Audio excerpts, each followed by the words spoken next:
Okay.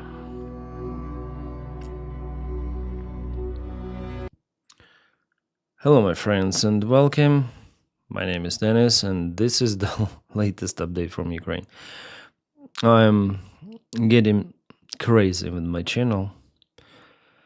Serious Denys, not really serious, but something about seriousness, maybe. For Kartoffen, hi to everyone. Thank you, Meek. Thank you, guys. How was your day? Tell me. Are you fine? Are you okay? Should they leave the music playing in the background? Not sure. Yeah, I think I already published the Ukrainian update, and like everything I want to say, I already say there. Here's just a chat on random topics. Just tell me what you want to hear from me. Maybe you have some questions. I don't know. I don't have any sort of the idea for the stream. Thank you for Kartoffen. It was a hard day. I cannot sleep at night once again, and I sleep during the daytime. I like the Zen music. Yeah, it's just a calm ambient music, which you may find on a YouTube library. Event.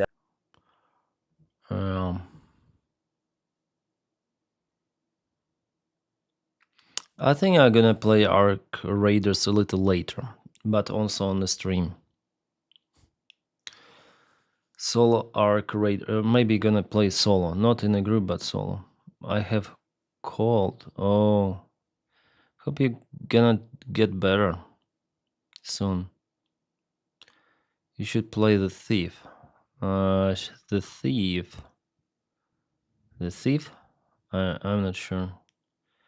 For now, Ark Raiders is kind of popular.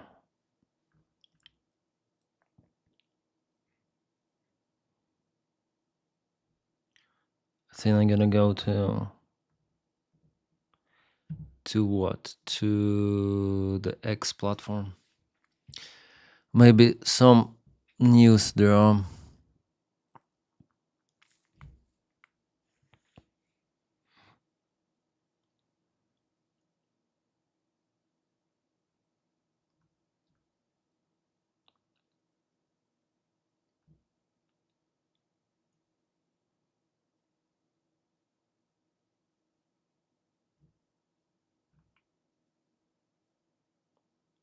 Musk is convinced that AI will replace smartphones in their current form within the next 5 years.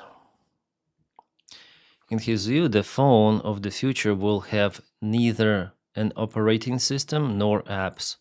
It will simply be gateway to AI. Basically, you'll have AI on a server interacted with AI on your device. Musk said to Rogan on podcast. Back in 2023, media reported that OpenAI was already working on AI-based gadget.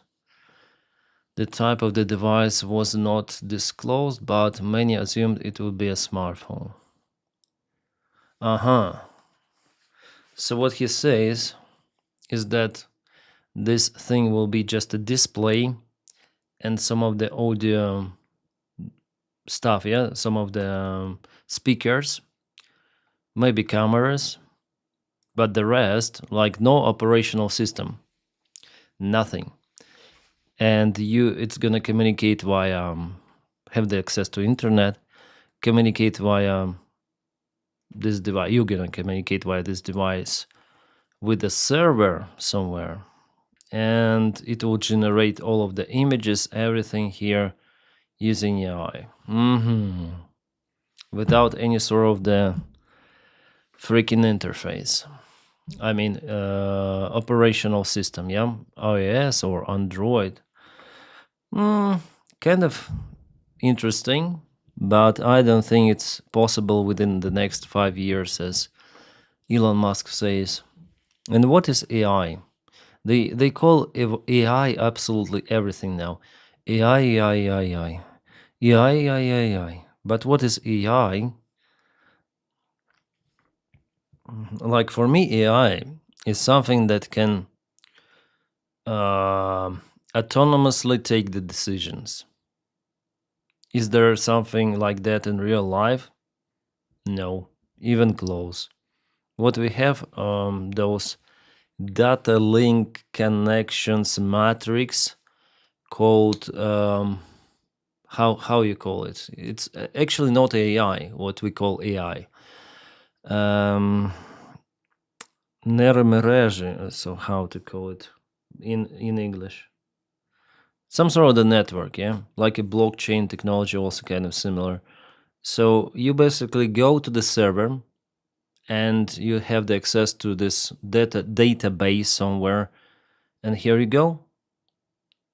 You'll be totally freaking controlled via the server, what you do on your smartphone or any sort of the gadget, as they say. I don't like that. Yeah, I find that the AI search faster than the regular search. Anyone though like a cartoon genie, I can misunderstand your question. Like they say that there will be no operational system installed on the gadgets. Hi, Ozzy. Algorithm bots, yeah. If that happens, I will no longer have a phone and rather get a long distance radio to talk to family. I see, Evelyn. Yeah, we all gonna go to Arc Raider style of the living. Hi Dennis, I'm going to an open day on the flight academy on Saturday. What do you recommend? What can I expect? It's very expensive from what I've seen. Belon, you mean you want to become a pilot? You want to go for flight academy or what? Yeah, they all freaking expensive. Honestly, I don't see from the pilot's perspective. Yeah, throughout my career, and I was working as a pilot for certain years, and before I was studying for a pilot 5 years, so altogether 18 years in aviation. Yeah, I might say it doesn't worth those money they charge you. It's something right like in Europe, $100,000 to become a pilot, and then you also have to pay for type rating on Airbus and Boeing, and no one may guarantee you any sort of the job. And your job is so dependent on everything, like situation on the market, situation with aviation transportation, situation with healthcare globally. Then the pilots were laid off. Situation on your with your health, like it is, you always in this. Like I understand that there is no stability in our lives, but what I have right now is way better. I mean, yeah, I was maybe lucky, not maybe, but 100% lucky to have the channel that boosted up itself at the beginning of the war. Otherwise, I would be in a deep shit. So thank you guys for your support. But in aviation, it was a very stressful life for me, even more stressful than now. Honestly saying, and paying $100,000 to become a pilot, well, I wouldn't pay those money. I paid, well, because I was studying in the State Flight Academy. I just paid 6,000 with something dollars, maybe 7,000 with something for entire thing because it was state sponsored. Yeah, at least theory, and I made it. But I wouldn't pay 100,000. I would go to somewhere else. Like if I really like and I like aviation, I still there and gliders, small planes. I didn't have the time to finish my PPL studying because I'm always busy with my job online. But it's okay job. But paying 100,000, I would never do it. I would go to some other activity like social. You can earn money in internet, I think, as I do. Maybe some activity like you definitely may earn money in internet from what I see. Yeah, if you really try, you can. Maybe not from the first scratch. It might take even some years to become popular, but I think you can become popular online. Everyone has the chance. It's now more complicated with competition worldwide with so many bloggers, vloggers, whatsoever. But I think there is the variant to still make it your full-time job, and that's my dream that came true. Actually, I'm very happy. And still, I'm in aviation. So about paying those crazy 100,000 is just for ATPL. Yeah, as I said, you need type rating. You need to do something to find a job, like to knock to the doors in every airline.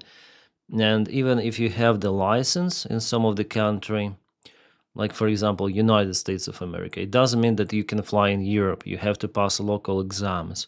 That takes lots of the time, like a year at least, to pass all of those exams, like from the very beginning. There is no unification in aviation for pilots. You cannot fly in Australia just with the USA license. Just for limited period of time, it's called validation. But you still have to study that shit once again, which you studied before to obtain your license. So I don't like how this all done, from the bureaucratic perspective. It's all fucked up. The system fucked up. It's not unified. So I don't know about academies. I don't know, but I know for sure I would not pay that much. And Dennis, I'm going to Ukraine this December with Azov. Oh, nice. Thank you for so much for providing coverage. This scene more valuable. Thank you, Cheesy. Yeah, by the way, we help Azov also with some of the cars. Um, there is defined hot-headed redhead, but he's been the huh? So if you want to work with non-Ukrainian airlines, you would have to pay for EU valid. Yeah, for EU airlines, you have to like pass all of those subjects like from the very beginning. 16,000 questions, or 12 subjects as far as I remember. And yeah, do some exams, trainings, and simulator checks with European instructor approved. So for them, your license is like they may validate you temporary, just temporary, not more than a year, usually according to European regulations. And every country has its own regulations, so it's very, very complicated. It's headache, pain in the ass, and altogether. You would think they unified like shipping. Yeah, shipping is more unified than aviation. Aviation sucks really. For pilots, it sucks to find a job. Markets are really closed.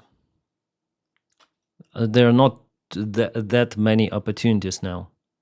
I think every country wants to protect its own workforce. That's why it's like for Emirates, they accept any license. Like there are some of the places. Indonesia, they don't give their license. They just validate for some period of time. Like I've worked there. ICAO, yeah, but ICAO it's organization, but it doesn't give you um, like every sort of the local authority, aviation authority. They have their own rules, which implement ICAO practice, but they can make their rules stricter. That's shit. Like I understand that what directly concerns aviation sector and so on, but they use it in a matter of not safety, but like just a fight for the local market. That's it. I think the more competition you have, the better. Yeah, maybe for safety at least. What happened for the company? Did you fly for anyway? Did they stop operating? Yeah, they stopped. I think the main reason for Ukraine International to stop working is the most of the airplanes they're grounded in Ukraine. Yeah, SkyUp continued the operation. That's the other Ukrainian airline similar to Ukraine International, kind of the big one. They continued the operation because they have airplanes. They had the airplane stationed abroad mostly, and they were lucky for the beginning of the war. Do countries want to have their own skilled pilots increase they need them for war? No. For Kaltofen, no one thinks about war except Ukraine, I guess, and Russia. Now in the United States, all transport had massive cuts because of the tariffs. Yeah, and today I heard the news that some of the official, I don't know who he is or what he like, who particular that some high officials from the aviation, Federal Aviation Administration tells that there is the chance for them to close um, air transportation in the United States entirely if they would think that the shutdown of the government may influence safety because, as you know, air traffic controllers, they're not the ATC control in the United States. It's not a private organization, it's the government one. So they obtain all the financial stuff from budget and the government, yeah. Government is on shutdown. So there is the risk now for aviation transportation in the United States because of the most longest shutdown of the government in American history. Do you think that it will be shut down for years? Could it be like that? Like 2 years, 3 years, maybe until next United States president? Could be fun. Well, Americans shouldn't worry. We have billions of Argentina. Yeah. Yeah, Argentina rules. Make Argentina great again. Gobble one. Denys, wanna thank you for talking about Ukraine's main problem. You made 2 videos about it, and you're the first who talked about it. Anytime, Gobble. I just tell the things as they are. Like some say it's Russian propaganda, but I don't agree with that. I think we should be honest and tell truth as it is. Whether it's hard, whether it's not hard. Still, I'm biased. I'm pro-Ukrainian. It doesn't mean that I want something bad. Do you eat spicy Korean food? Oh, not Korean actually. What kind of the Korean food? Let's check out. You tell me, because I was thinking about it. My friend, she eats. She likes Korean food. That's what I have for the spicy Korean food. Fuck.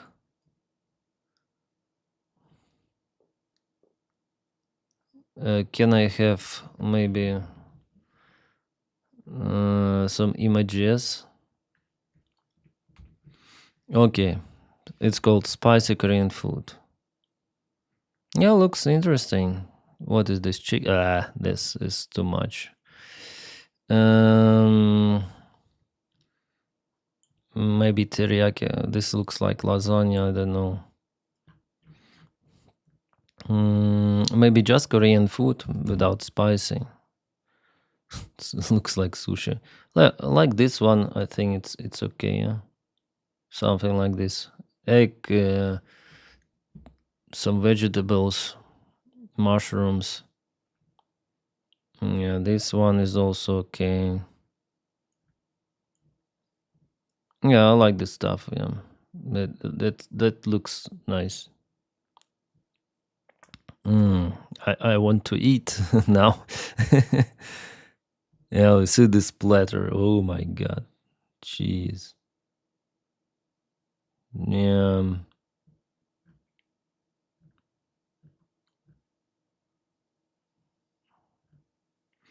Maybe I should cook something like that. Oh, this is beef meat. Nice. Looks good. Looks great. Those balls are good. Yeah, yeah, yeah. Love some Turkish food. November 5th to November 9th, solar flares from. See, does it affect flying? No. I haven't heard any sort of the cases about solar rays affecting flying somehow. I went to a Nepal Indian restaurant yesterday in Appalachia, Virginia mountains. Oh, sweet, huh? Yeah, Hungary is. I think you should sleep, not think about food. Bulldog level 3 noodles are amazing. Oh, good to see two meth heads of flight. Yeah, balls are good. I also like those, but maybe I like some more cooked food than just balls. Well, you can put fried meat there, even some ribs, I think. Yeah, Korean food is nice. I like Asian food in general. Yes, see you, Screw. Screwloose. Thanks for compliment. We actually have very international restaurant because we have some universities. How do you taste? I've seen bulldogs recently in here. Uh,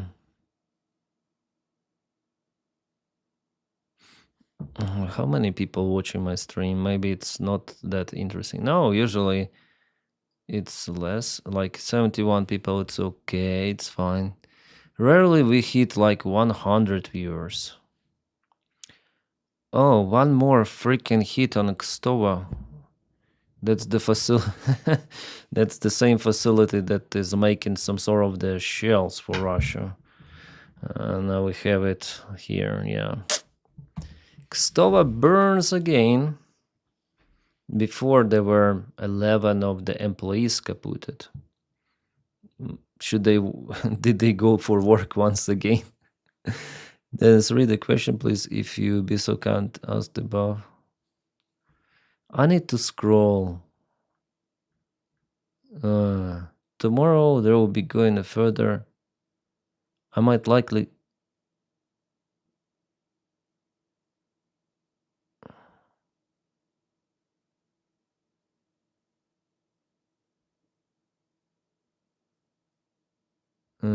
What do you mean dead in 72 hours? I'm giving shit about the quality of the price, and there is the question: why can't Ukraine borrow money from what?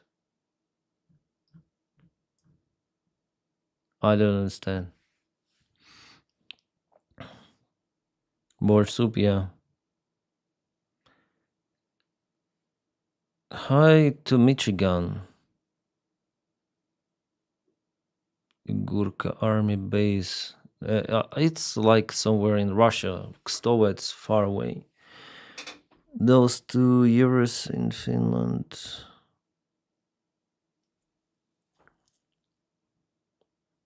Is that Asuka Hatsune Miku? Yeah. Yeah, your mind playing tricks, and you got it right. That's Hatsune Miku, and that's Asuka. Yep. Those are nice figures. When I first saw them, I decided to get them. Well, actually, that one is the present, and that I bought myself. Mr. Beast has praised Speed for getting so popular with his own style of content. Yeah, I don't like Speed, but he's like this yapping guy. But he definitely has my respect for becoming that popular from zero, absolutely. Of course, he deserves the success. Yeah. YouTubers think only way to success is to copy. The next speed won't do what he does. Yeah, I think the way to success. Yeah, I'm not counting myself as the successful YouTuber or successful influencer, because I'm just those news guy. I'm not the personality. I'm just I'm not the topic myself. If I'll have nothing to speak about, no one would watch me. Well, maybe some people but uncomparable compared to the current situation, right? So the self-made YouTubers like Mr. Beast, I Show Speed, PewDiePie, they're let's say more independent on their content. They may build, or they built already, influence using their own personality. So yeah, they are way talented in that. Probably they were lucky also at the same time.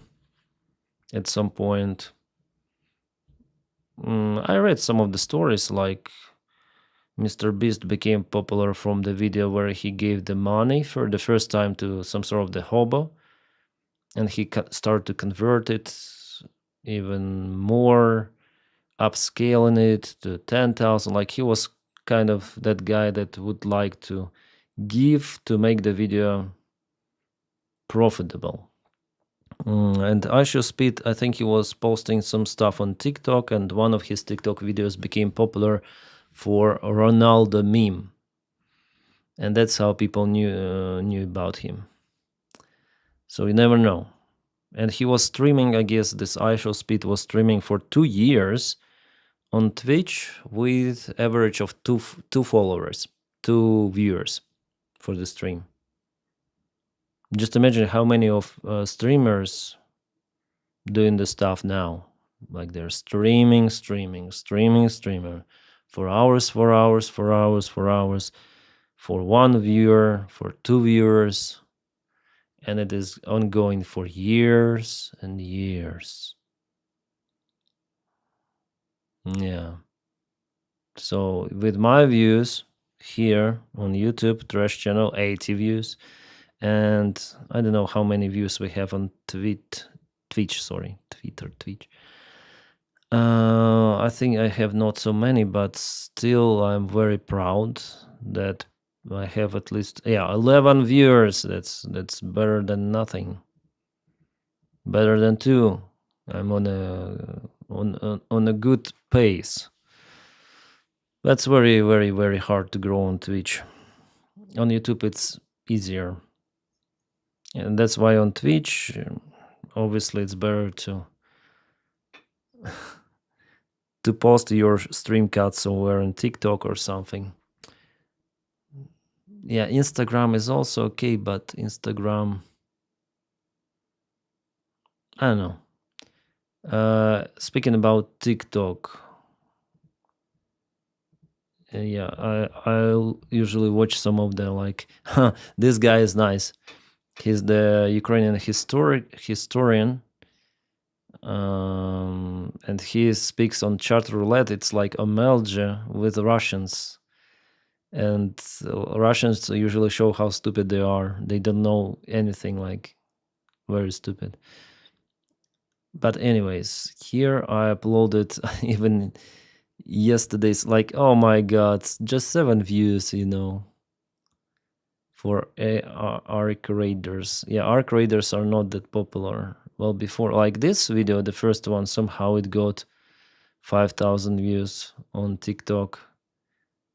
And yeah, I just started my channel because it was a different location. Somehow it picked up. Maybe my VPN was on, so I had to close it because I couldn't change location for my country. Well, here's the new TikTok account, and I started to post that, and you see, like, not many views. And as for subscribers, I have 1 subscriber on TikTok. The channel is called Captain Denys. Yeah, where I put the stream cuts. And yesterday it was hilarious. Just want to repeat it. Let's go. It's gonna be loud, but it was a very interesting experience. I set up my team, and I'll explain you one. Why? I don't have munition, I can't shoot. Hide.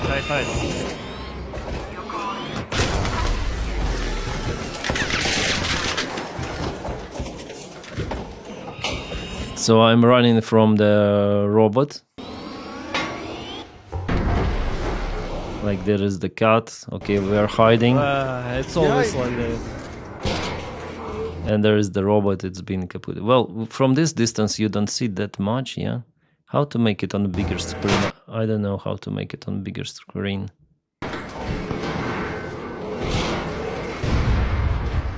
Evacuate.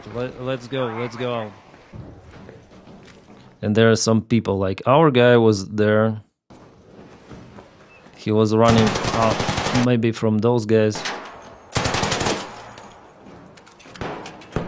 And I had like 10 bullets left. They killed our guy.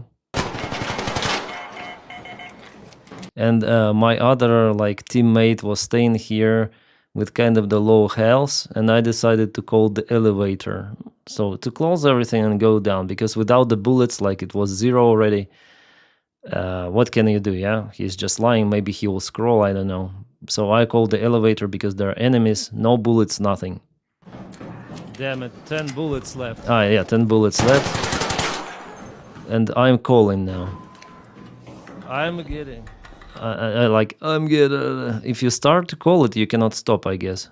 Get out! Go. There is a thing like it's rising up here, the line.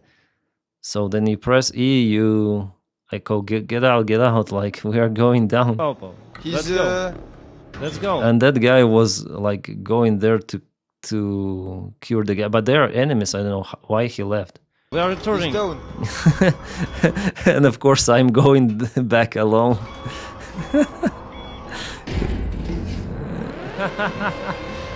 But still I had the chat. I had the chat call. Like even then you return, you still have this communication. And like the camera from the persons who are left there. And of course they were hit by the enemies. Like freezing. Fuck you, man. Fuck you. No. It was so hilarious. He should not have left, yeah. I thought he's here, and I started, and he left this elevator to save the guy. But I didn't know what he was doing, you know. I just pressed the button. Bitch! You! I thought they are. It was so emotional. I saw the guy inside. He went out right before. That guy was down. I have no bullets. I thought this guy was inside, and he left out. Then I pressed the button. Yeah, it's happening. It was so hilarious. It was the most interesting moment from the stream, I guess. The betrayal, yeah. And this French guy, he's so sincere, you know. Fuck you. If Ukraine had stayed neutral instead of serving Western interests, none of this strategy would have happened. Fuck you. You're banned.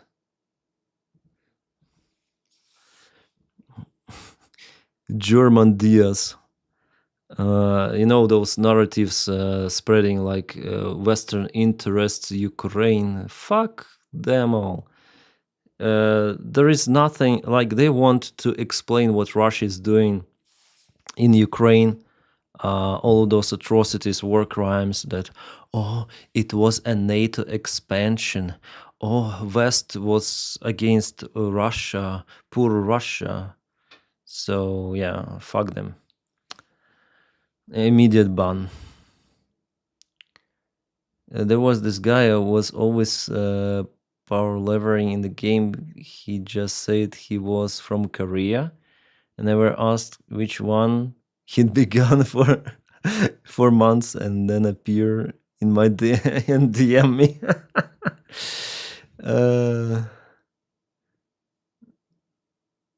No call for evac seen from platoon. What do you mean, Everlander?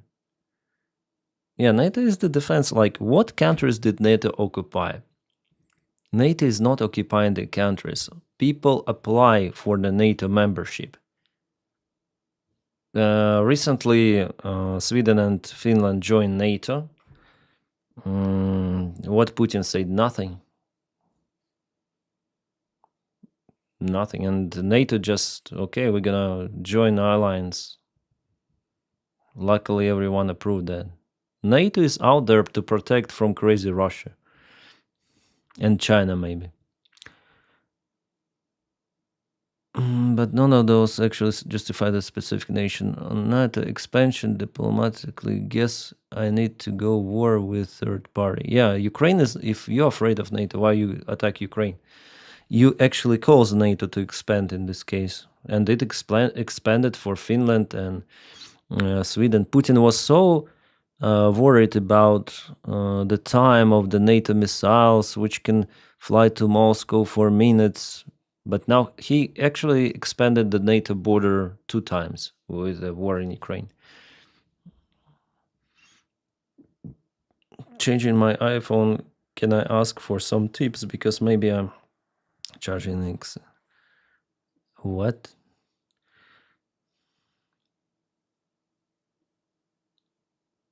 As usual, Russia is a villain in their own story. Yeah.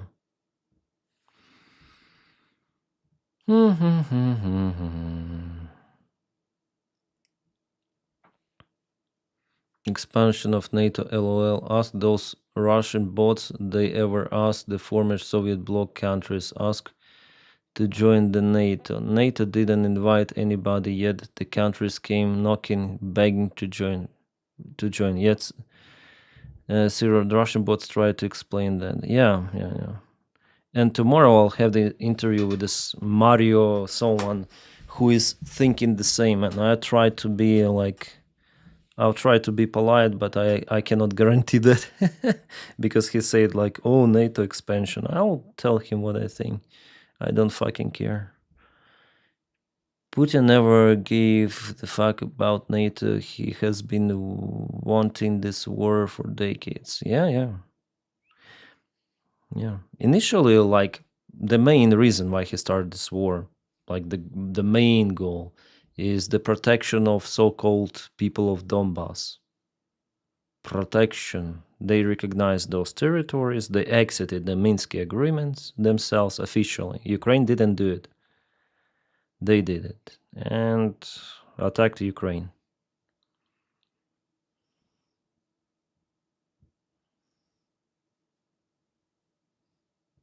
I look forward to the interview. Maybe it will not happen. Maybe we're gonna, clash on this interview. There is the probability, that I'm gonna say fuck words and it will not be published. It depends on my temper. I can just use slur against the guy. There is the probability, but I try to be polite. Yeah. The idea is to reach that part of the audience, let's say, which I don't like really, but I see Zelensky is working in that direction, so maybe I should try. If Ukrainian ambassador was with this guy on interview, I think I could try. But it wasn't BS, the Calgary Flames with Tampa. Oh. What do you think about Swedish Kruger 100 system? I don't know what is that. I don't know lots of the stuff, so let's Google.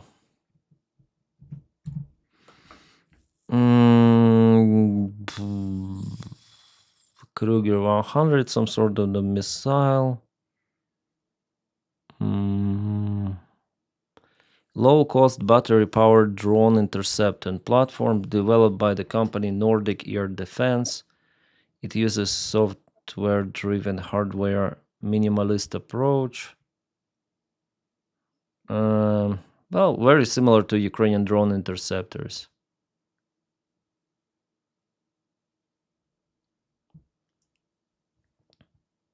No, there is the guy, he recorded the video about it, I guess. I forgot his name, but he has a Sweden's nice Kruger channel. 100 Wes O'Donnell. drone hunter just rewrote the rules of war. There's a larger philosophical discussion to be had about how quickly drones have changed the modern battlefield and how quickly defense startups in Europe have risen to the occasion with drone countermeasures. We're talking about one such countermeasure today, the Kruger.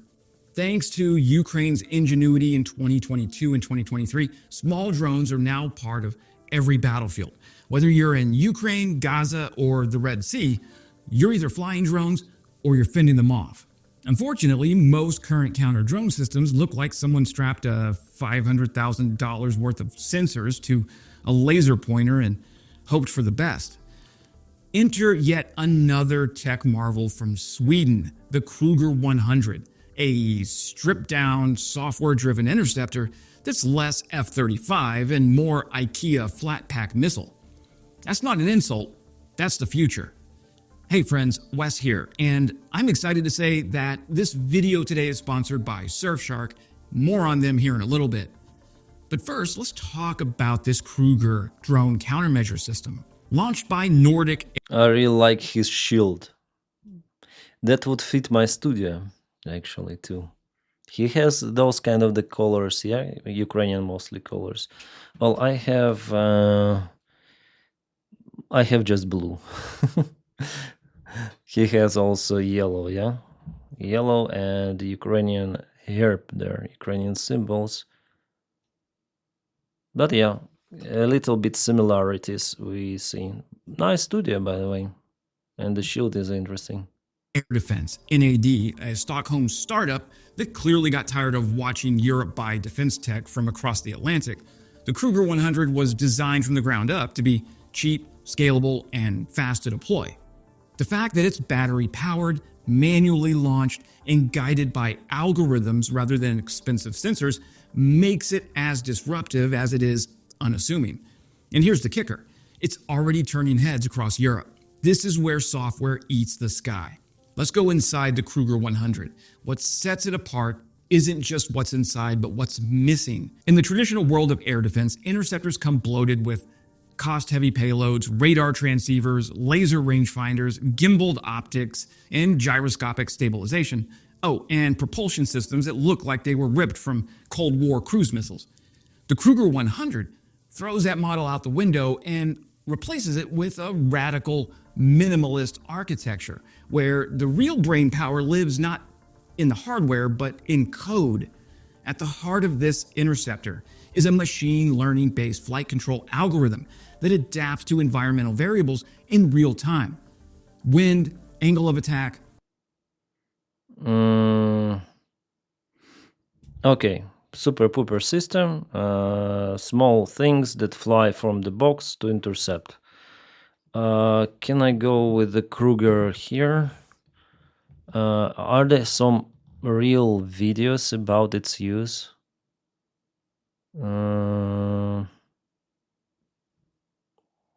Or just models? So far we see like the standard drones with 4 propellers. Here we see just a stick with 1 propeller. Potentially it may reduce even the drag, yeah? Drag. But I think with 4 propellers it's more effective, it's much faster. Yeah, we just see this. Shot dispensers for fixed site defense configurations adapted to is relatively simple to field and enter. 2020 with him that saturation intercept trajectory. I don't know, maybe they can intercept enemy drones, maybe they cannot, depends. I would say that the most simple thing, like on the front lines to intercept flying drones to you, is to establish microwave system to paralyze the electronics of the drones. There are also some of the formats of that. Because with this, what kind of the precision, like whether they were tested on the like on the front lines. Oh, that's my video. It's not doing well. Shit. As usual nowadays. I posted just very late.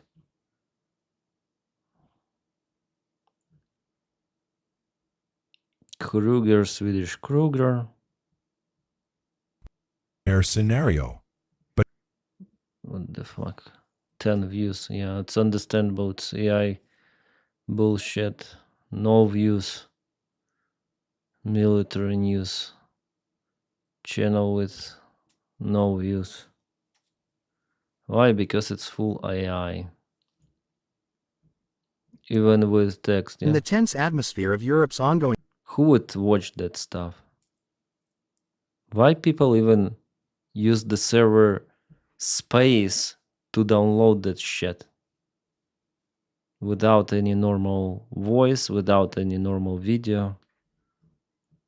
No one would watch that freaking shit. So it's still like, yeah, it's still...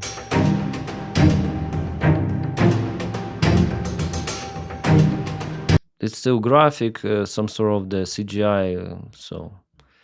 No comments about it. Like, could be good, but could be crap.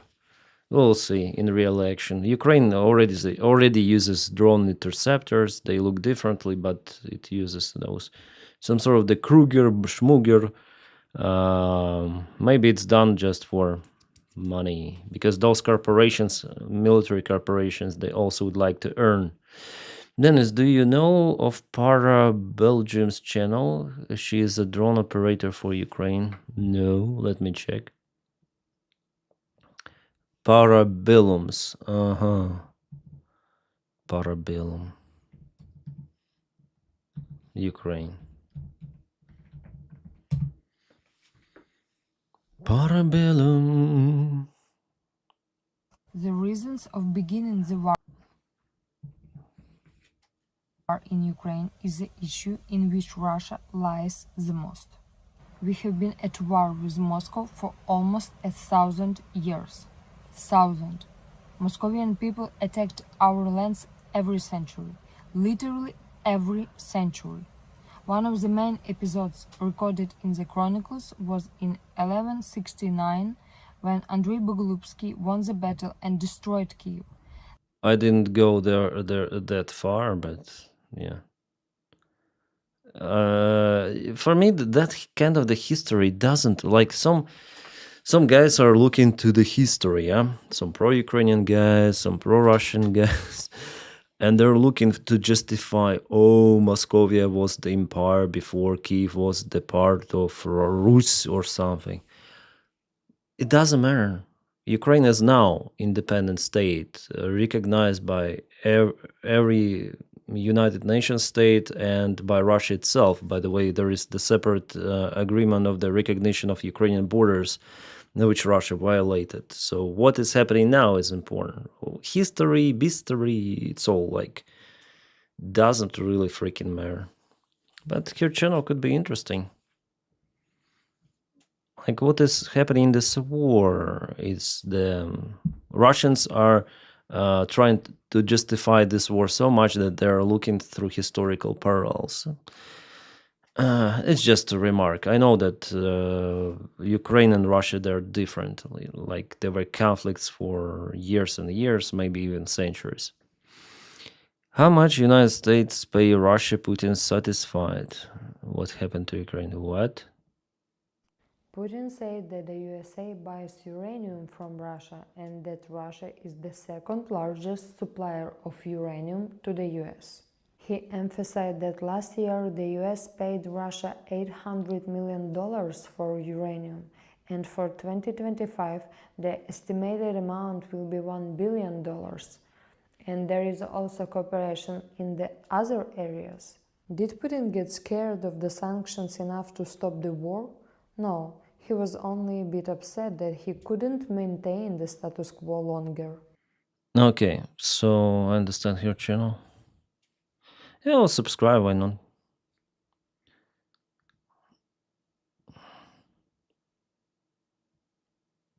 She a drone operator, really? She's not filming very often, so probably yes.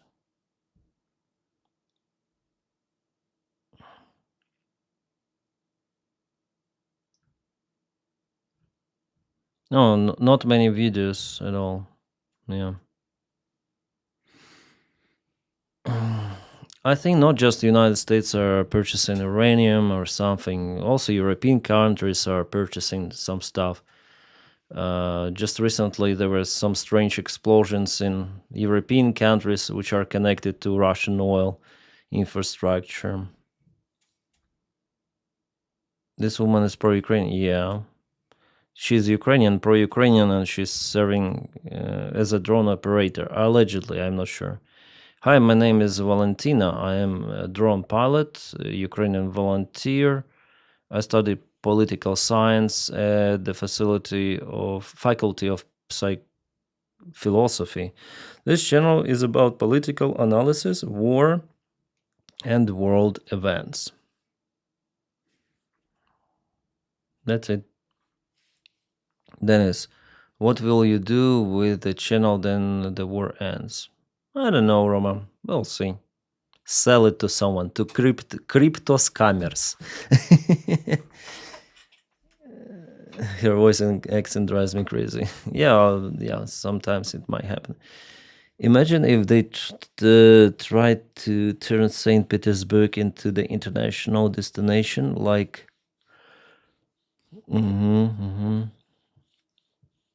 Nora B-52. What is that? B-52 bomber or what? It was more my opinion on her. Well, she's a nice lady. Good looking. She's brave, serving Ukrainian army, recording videos. I like her. If you want to know my opinion, maybe I'll watch her videos more. I don't know. Make tacos, then the war ends. Yeah, that's 100%.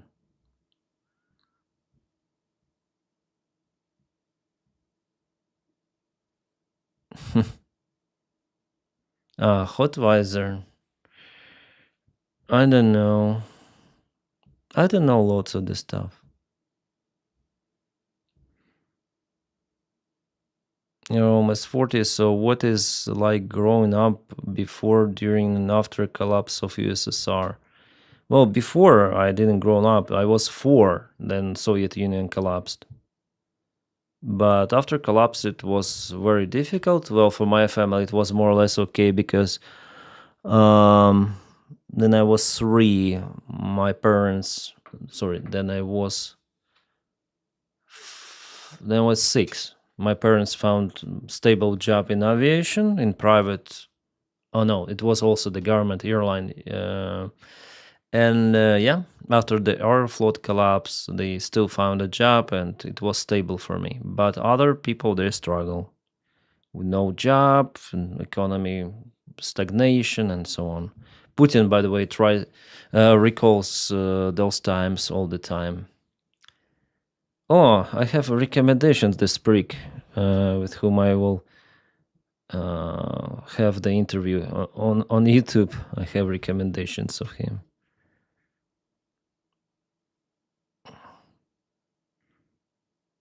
Explains how China and Russia spy on America.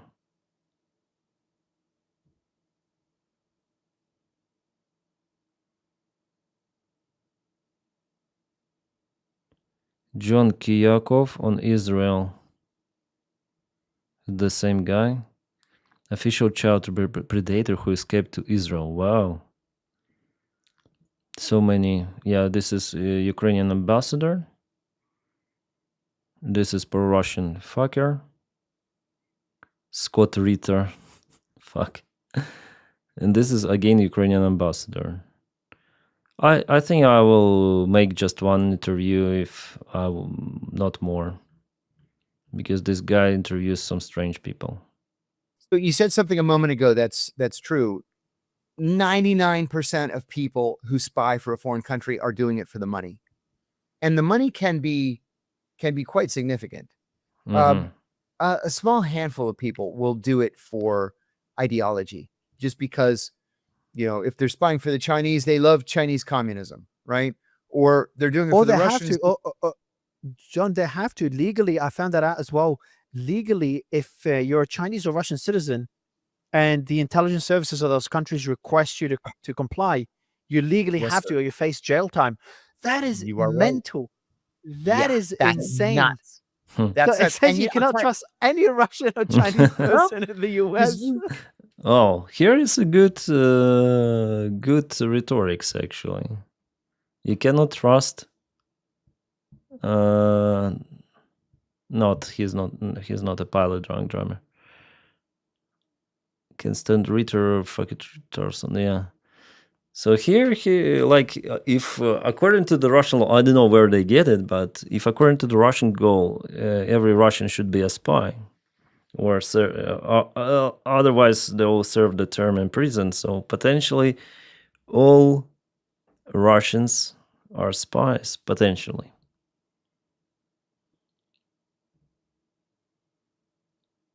Dude in the right is a good source.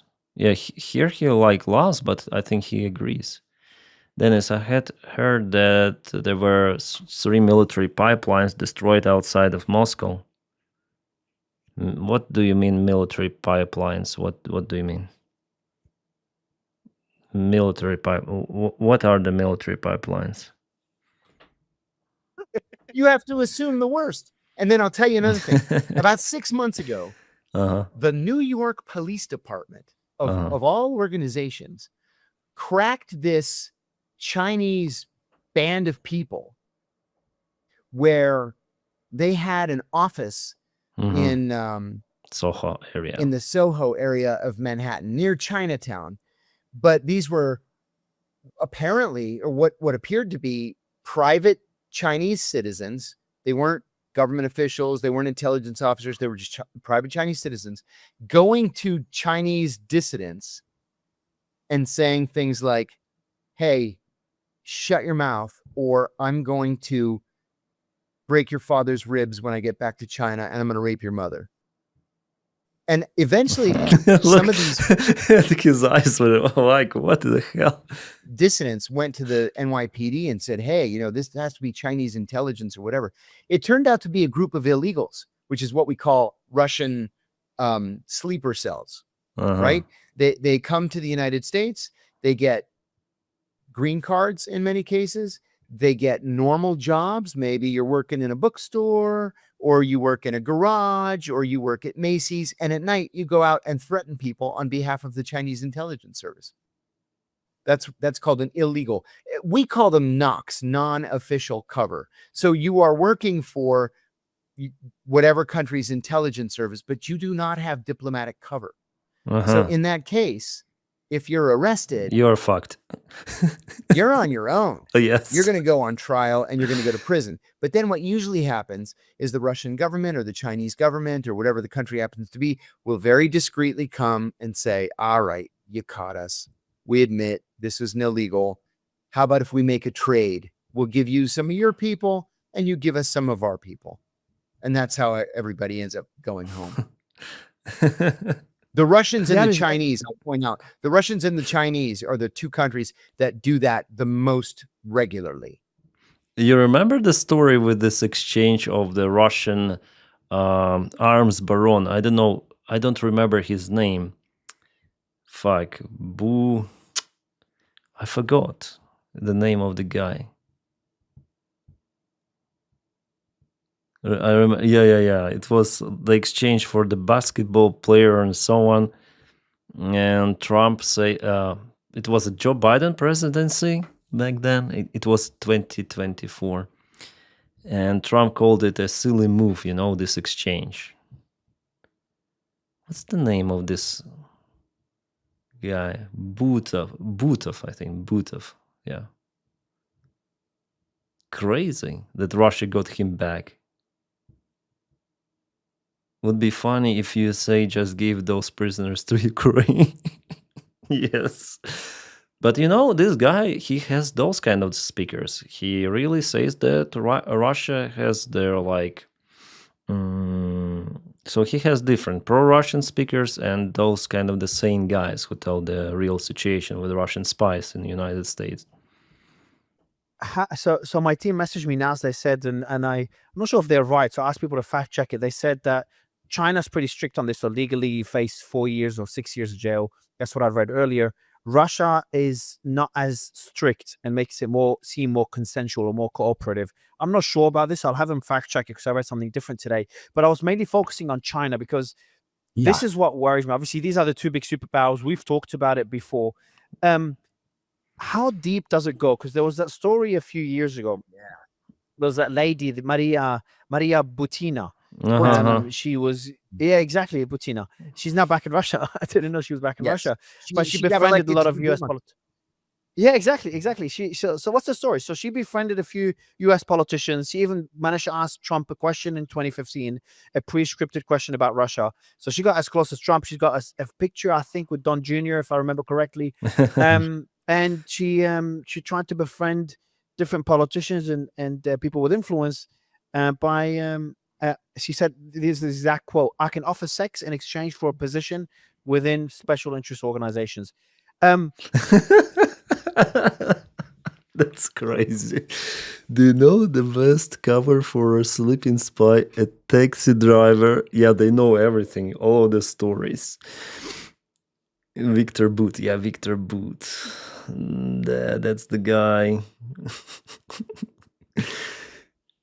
Lord of War was that Nicolas Cage. Yeah. It was based on this Victor Boot character, a real life character. Maria Butina has been pretty open about being a spy ever since she got back to Russia and became another propaganda. Yeah, she was like even a celebrity, you know, a Russian celebrity. Maria Butina nearly got to Trump, yeah.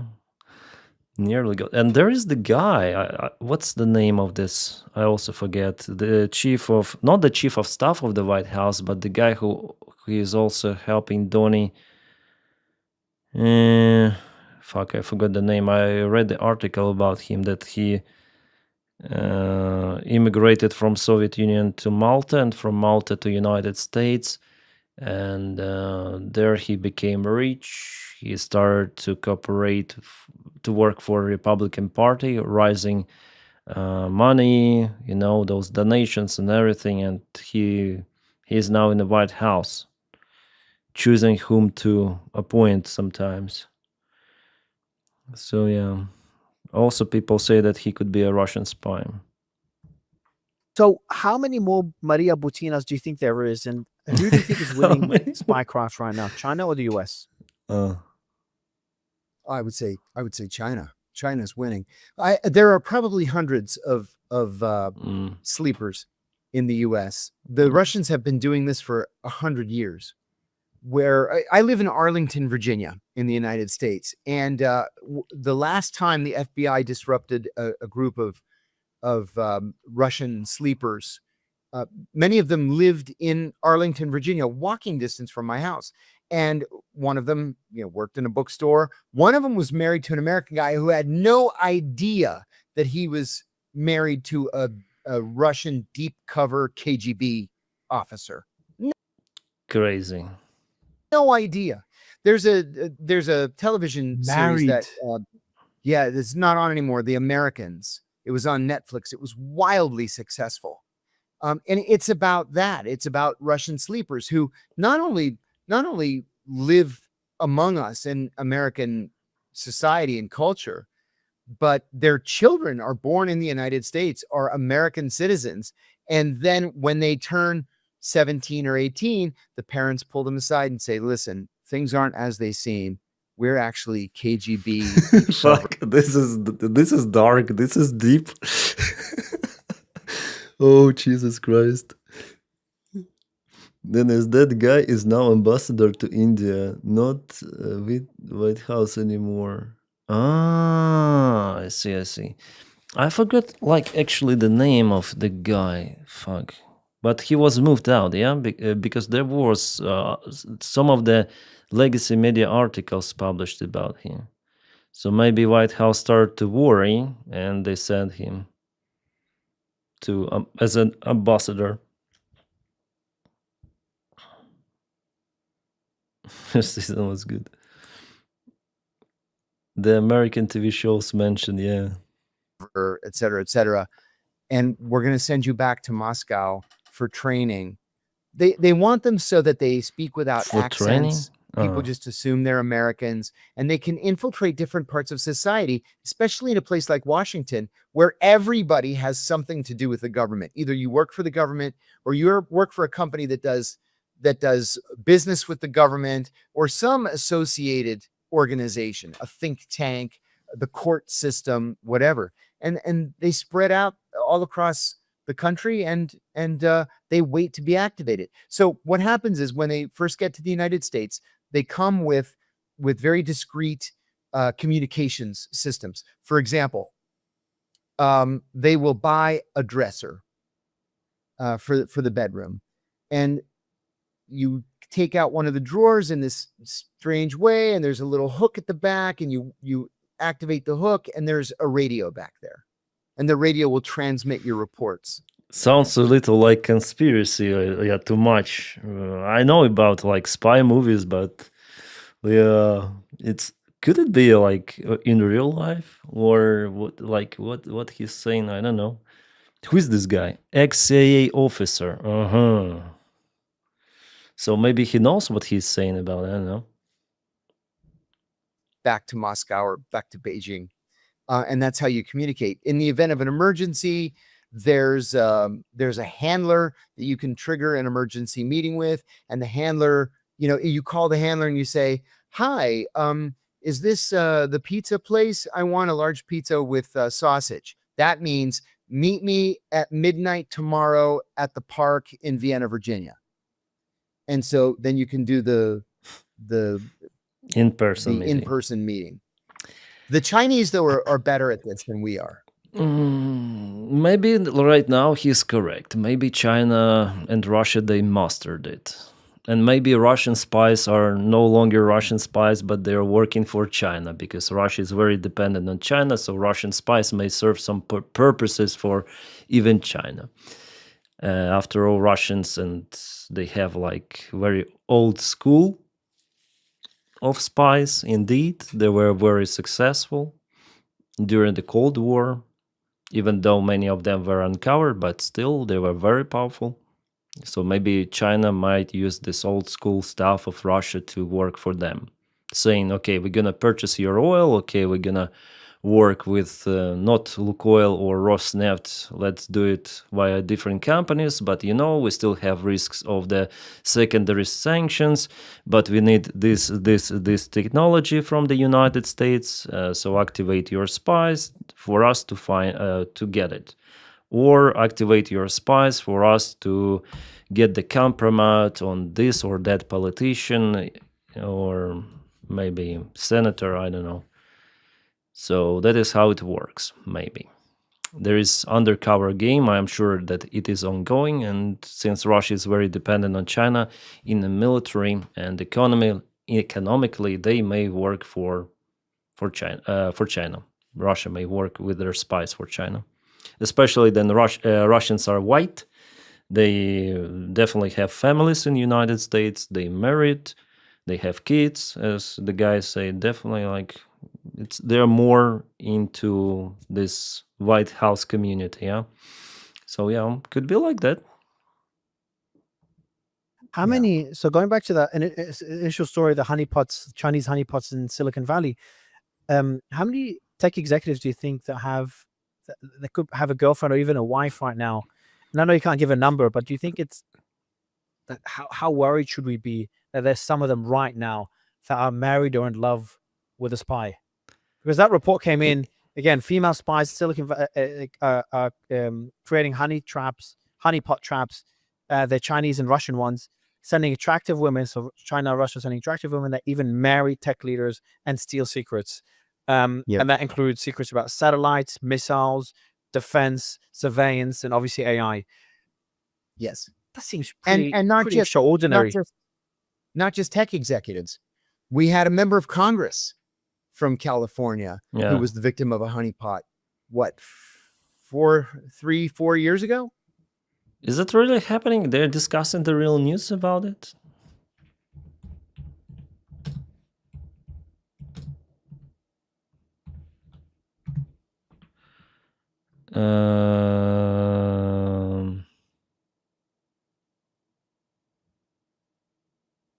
about spy news?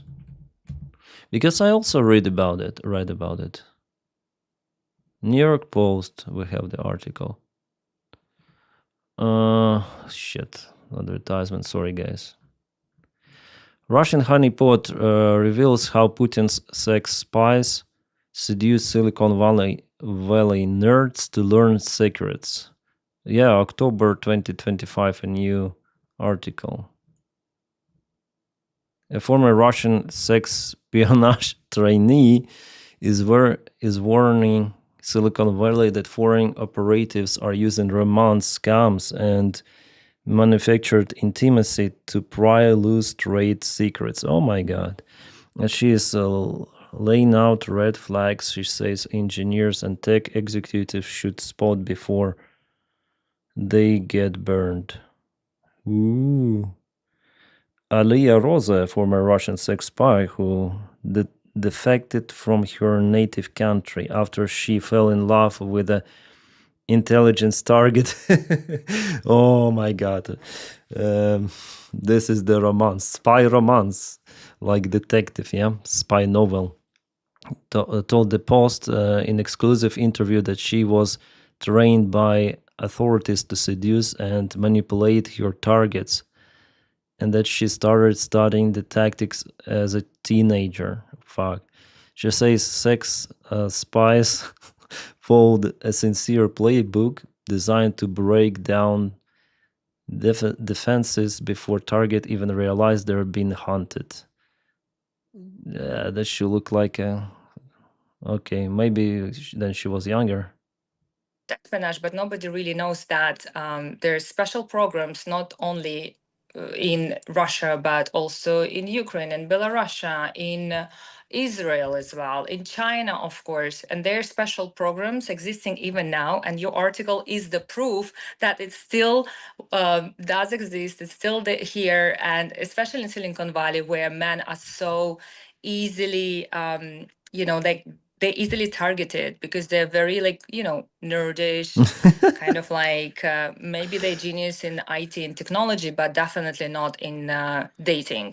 So they are very easy targets for those female agents who know how to manipulate on their own ego or their own perception about themselves. Maybe she, I still cannot fully believe in this exact case with her. She doesn't look like a spy, like some sort of, maybe I'm wrong. How to do gaslighting, how to do whole love bombing. There are so many techniques. Actually, that's what I bring and I teach and I tell to people, and I just educate through my social media, through books. For example, let's start from the beginning, right? So if you see in your... Yeah, the drama, you're right. She's from Russian Federation, but she's not Russian. And this accent, of course, everyone would understand that it's the Russian accent. There's massive data download, then Doge took over certain parts of the garment, so maybe as well. Yeah. Could be.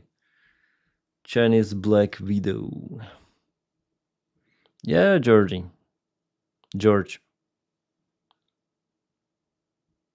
Bon appetit. Social media, a lot of...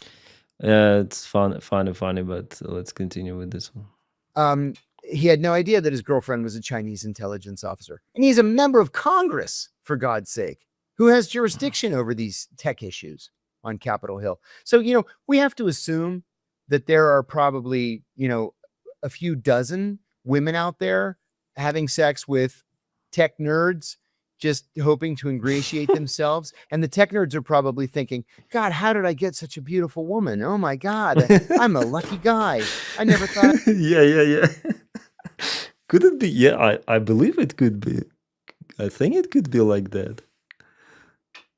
You know how many are sometimes desperate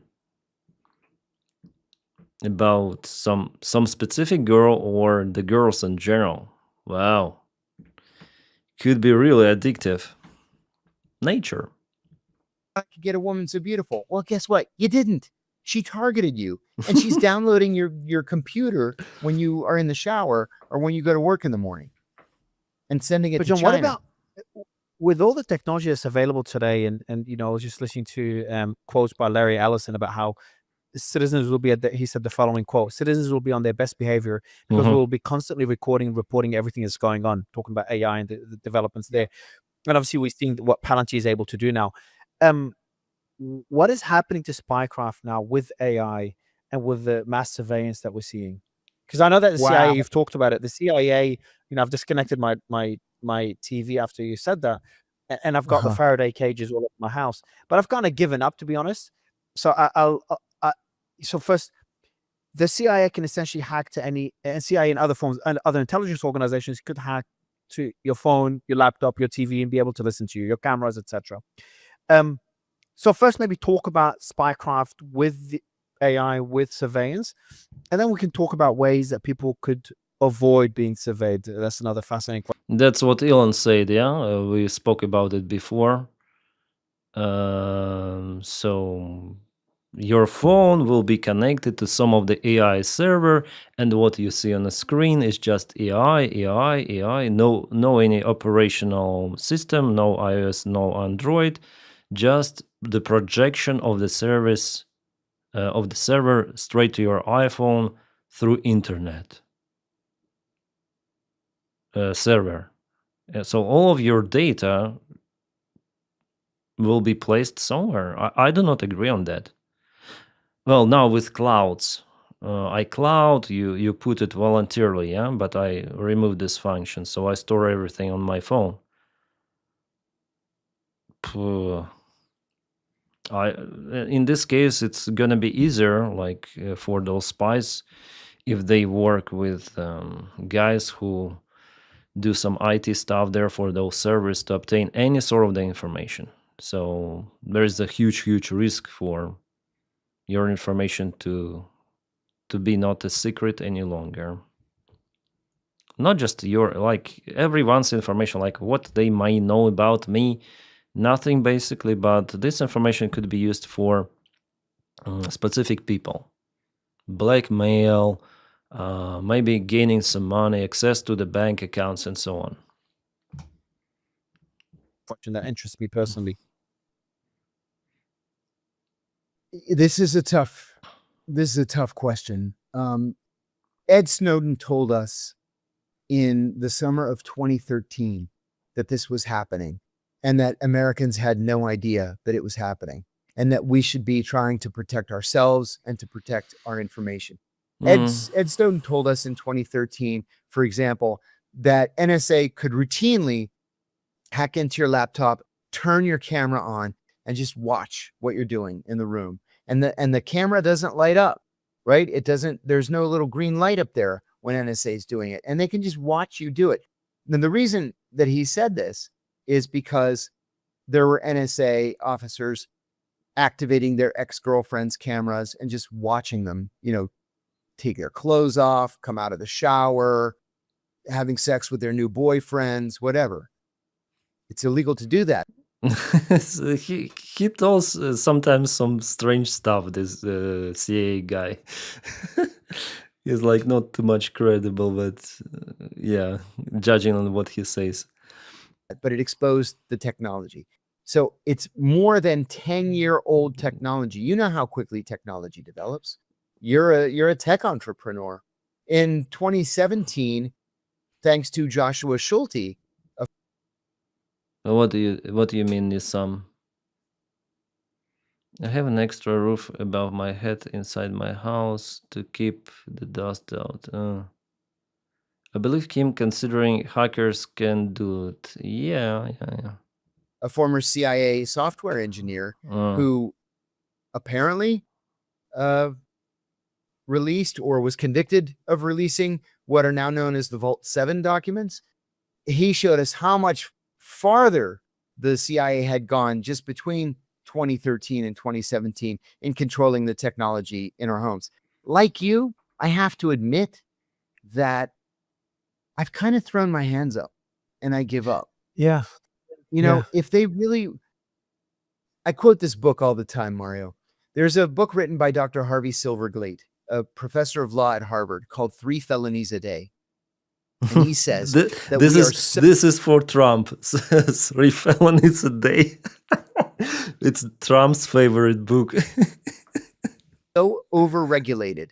We are so over Uh-huh. criminalized in the United States that the average American on his or her average day, going about his or her normal business, commits 3 felonies every single day. With the point being, if they want to get you, they're going to get you. And there's nothing you can do to protect yourself. Well, in part, it's because of the technology that's been developed that we now use in our own homes. For example, these Amazon Alexas, right? How cool is it? You just roll over in bed and say, "Hey, turn on ESPN," or "Alexa, play 70s music," or whatever. But the way that it does that is that it has to constantly listen. It's listening for its name so that it can activate itself. But if it's constantly listening, that means that it's listening to literally everything that's happening in your home. Everything. You know, I know Alexa here. You know, I found out it with TikTok. Like the phone is lying, like in a sleepy mode, yeah, like this dark screen. But I watched TikTok before, and I didn't close the app. Like it was just there open, yeah, but it was in a sleeping mode. And we were speaking about with my wife about skiing. Like we're gonna plan. It happened recently, the last week, about the skis. Like we're gonna like find the time to go skiing. It's after all not that far away that I need to change something in my life, you know, to have more free time for the family, to spend with the child, blah blah blah.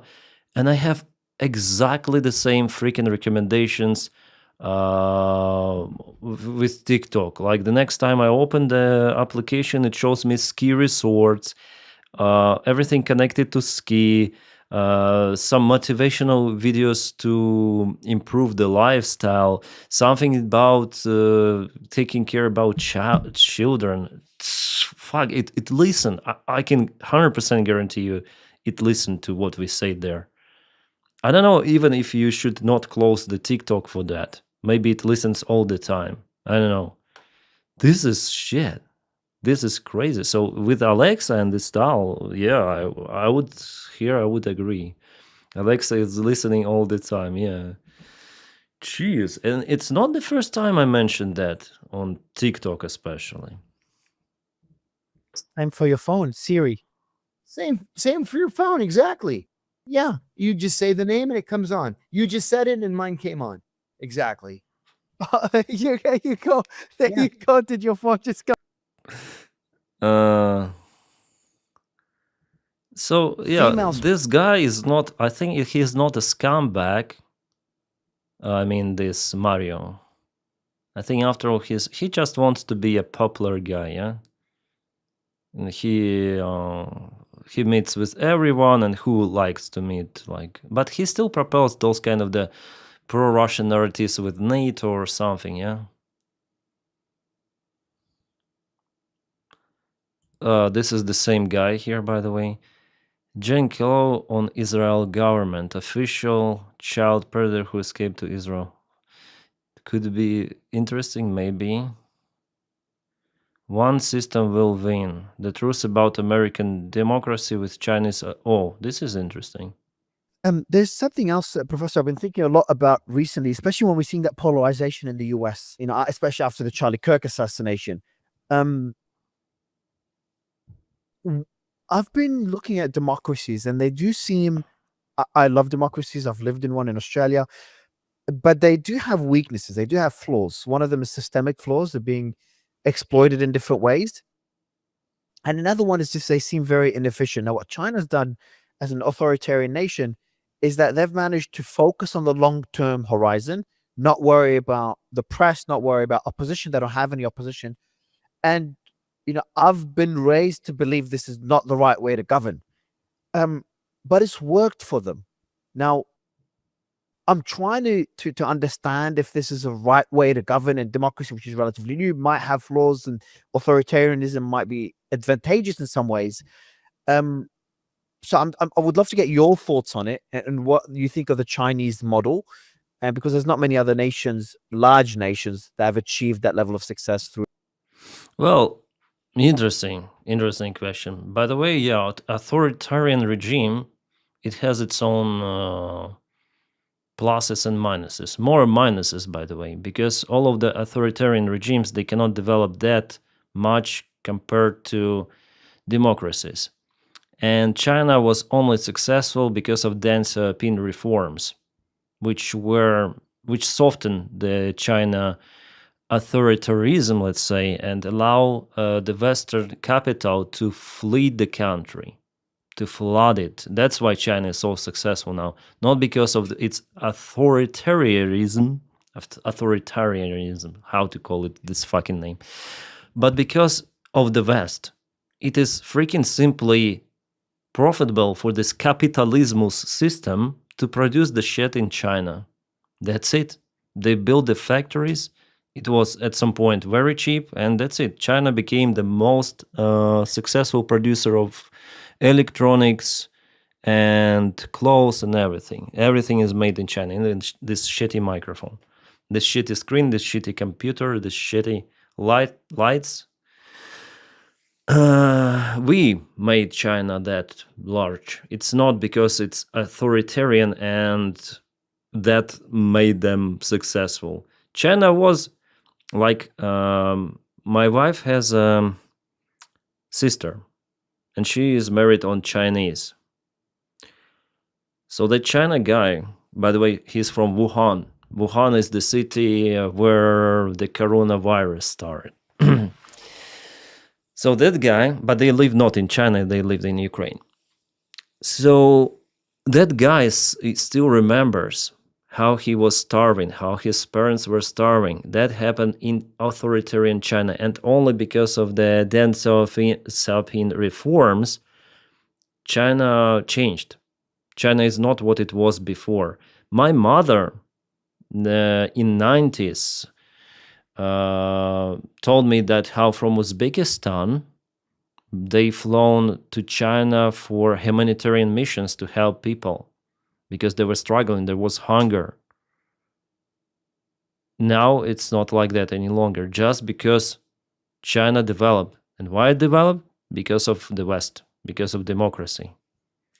China cannot, either it evolves to democratic state or it will turn back again to the dark ages, like it is happening now with Xi Jinping, who is ruining all of the heritage that was done before him.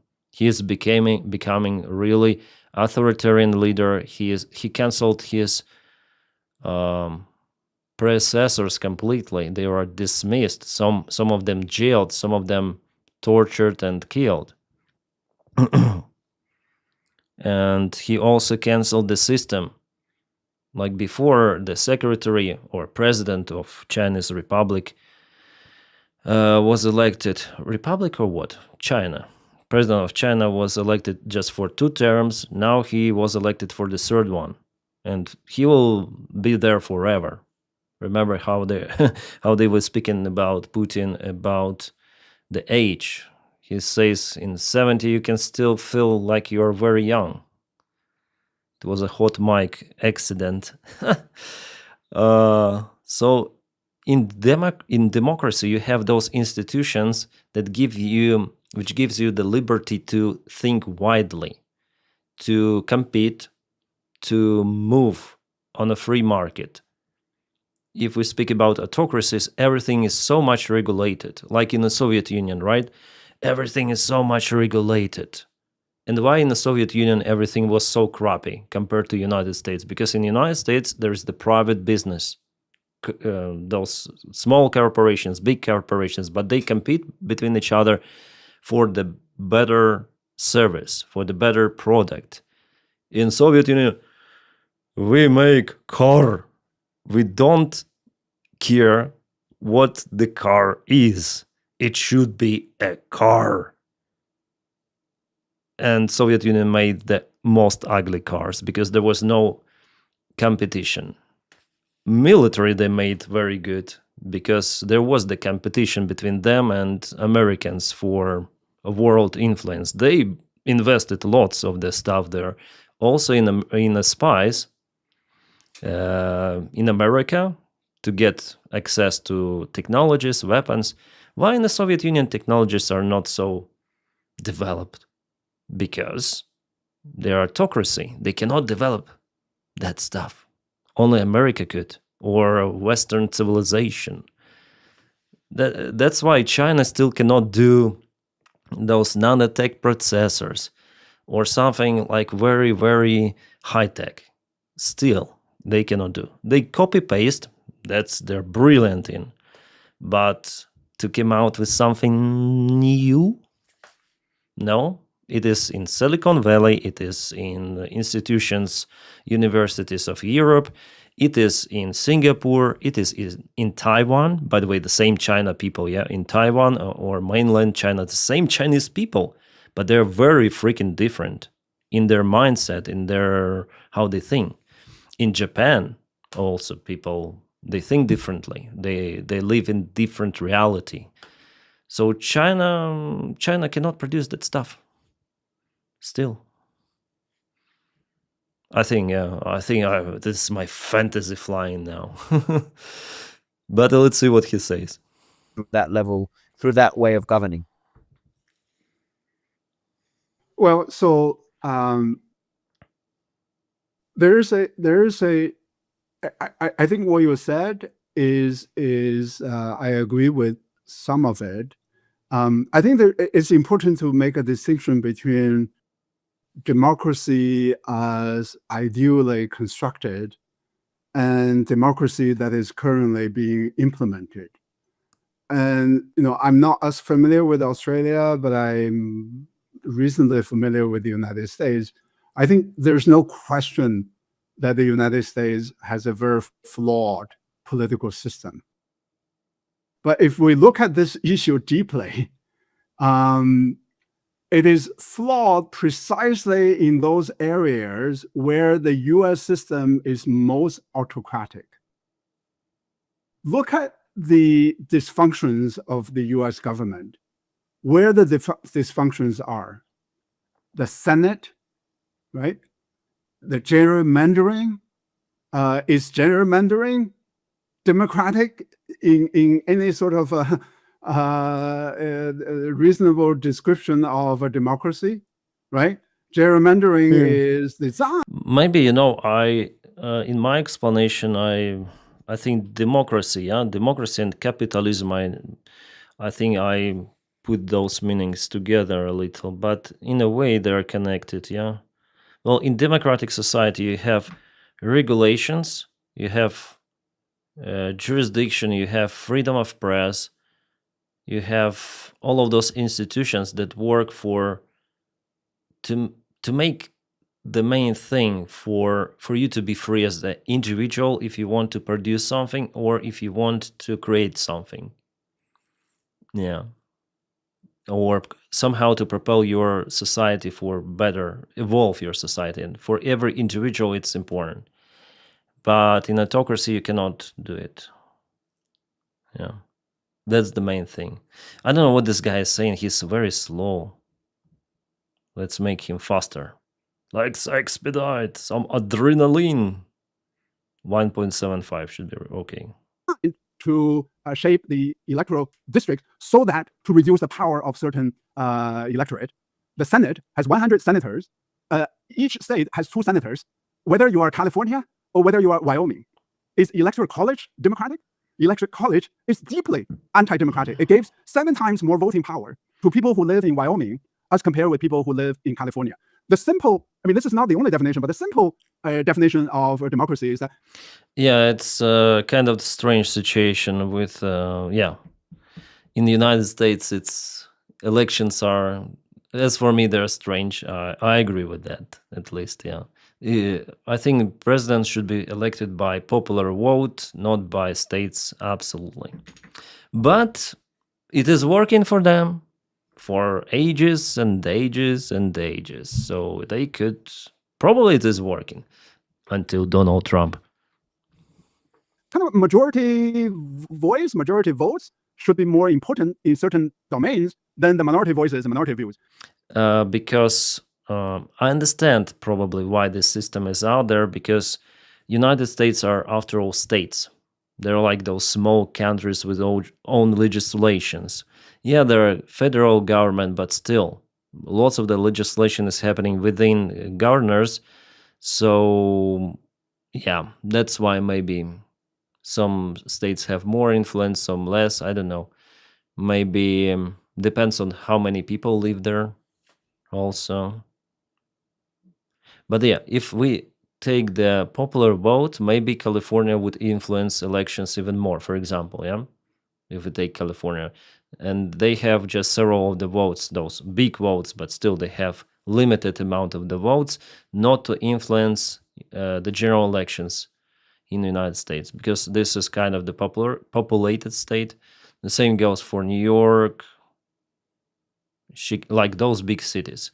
I think if there was the popular vote system, Republicans, or at least MAGA, would rarely win those elections, because mostly in the cities, people, they don't vote for that. Yeah, I think so. Hi, Siam. We need a better train system, yeah. We don't elect our leaders here in Australia. We elect a party and they pick the leader. Oh, yeah, it's kind of the popular thing. Yeah, it's kind of popular.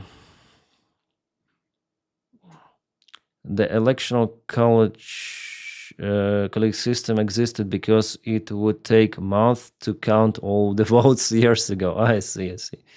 Then this popular vote system would be a nightmare on the recounts and other errors issues. I don't know. It's hard to say. Still, like in Russia, there is popular vote system. Yeah, it doesn't exist, but I mean, but I think it is possible. Like it's not in. You don't have the China population, 300 with something million. It's not like wow.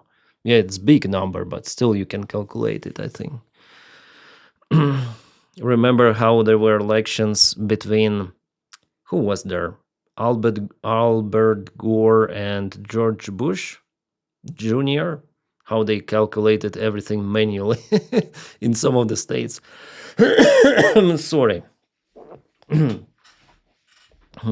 But in Ukraine, before the war, like 40 with something million, it was very fast calculation one day, and here we go.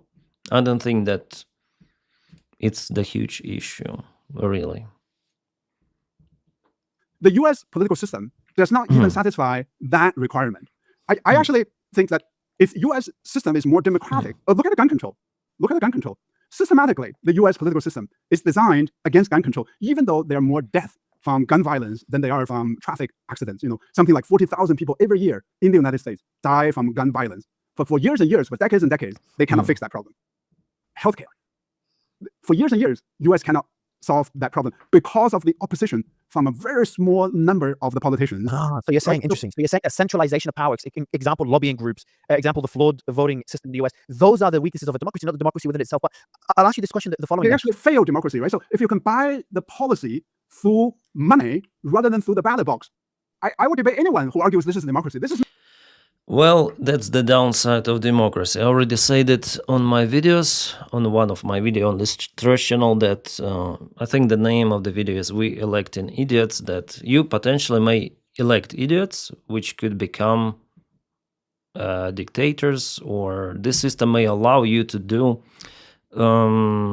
like, to cancel democracy in the future. It's not just about leaders, it's about everything. So there is no limit to stop people at some stage. Yeah, they may vote, or they may elect, select, or construct the system which is self-destructive, like there were the cases in history before. That's the biggest downfall of democracy. Yeah. Speaking about the wars, maybe from my side it would sound strange, but the downfall of democracy, as for the country's perspective, it's the downside that the value of the human life is very high. For example, in Russia, it's very low, and they may afford to fight for years and years, no matter what kind of losses. Putin, he's an autocrat. He doesn't care what Russians think, really. He doesn't care whether he wins the elections or not, because in any case, he wins. In democracy, it doesn't work like that. You need to fight, like politicians, they compete for votes of the people, so they have to listen to them. Putin, no. Yeah, just like have this level of popularity, but Russian chauvinist society, it's sick, so they like then Russia wins. So Putin may tell them, okay, we occupied Pokrovsk, Mirnograd, and we are victorious, and they will eat that shit. As they were very happy about occupation of Crimea, then Putin got his rating of 83% or something, the record high. I think it was also the reason why he pushed for this global scale war in Ukraine. He thought that he could repeat his success in Crimea, but it didn't happen like that. And now, because there is no democracy in Russia, speaking about war perspective, army men, resources, he can do whatever he wants. He is no limited for that. He may announce new mobilization. Yeah, it's an unpopular move, but he may explain it.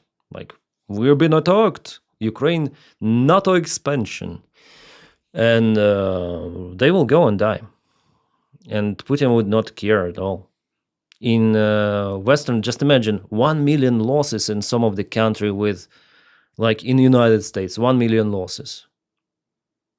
Come on. Almost how much there? How many? 300,000 people totally flatlined. I don't think that it will be like very popular in the United States. In Russia, are there any protests? Someone tells about something aside from a couple of the activists who are jailed and Russian military bloggers. Some of them, they don't care. That's if we speak about the war, that's the plus. Yeah, they have more chances to be successful on the front lines with this approach, because there is no stop mechanism. But in Europe, if we say that even for defense, we are concerning, like in Germany, yeah, I always say about it, 16% of the Germans, they say that they maybe will fight for their country. And it's the defensive war. If they were asked about offensive war, I think there will be less than 1%. In Russia, oh, here we go.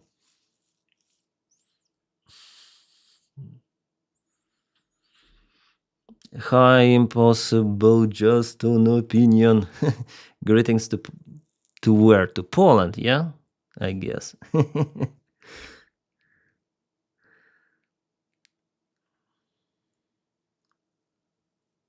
No more voting in the United States. No, I think it will be fun. Tucker just goes with what he feels on any given day. They protest for 30 minutes, then get up in jail for 50 years or die in a prison. Yeah, Evelyn, it looks like not far away from reality, I would say. Democracy gets subverted and sabotaged easily. Yeah. Sam, local problems does not affect national issues, vice versa. Yeah. Hey, 18 Holy. Kind of the interesting topic we touched today. I was so not energized for the stream, but this thing energized me a little. Tomorrow or today, I will have this interview with this guy. So I'm getting prepared with what he says. It's not democracy. This is oligarchy. But it's an incredible democracy if you compare to China, though. Oh, that's absolutely true, right?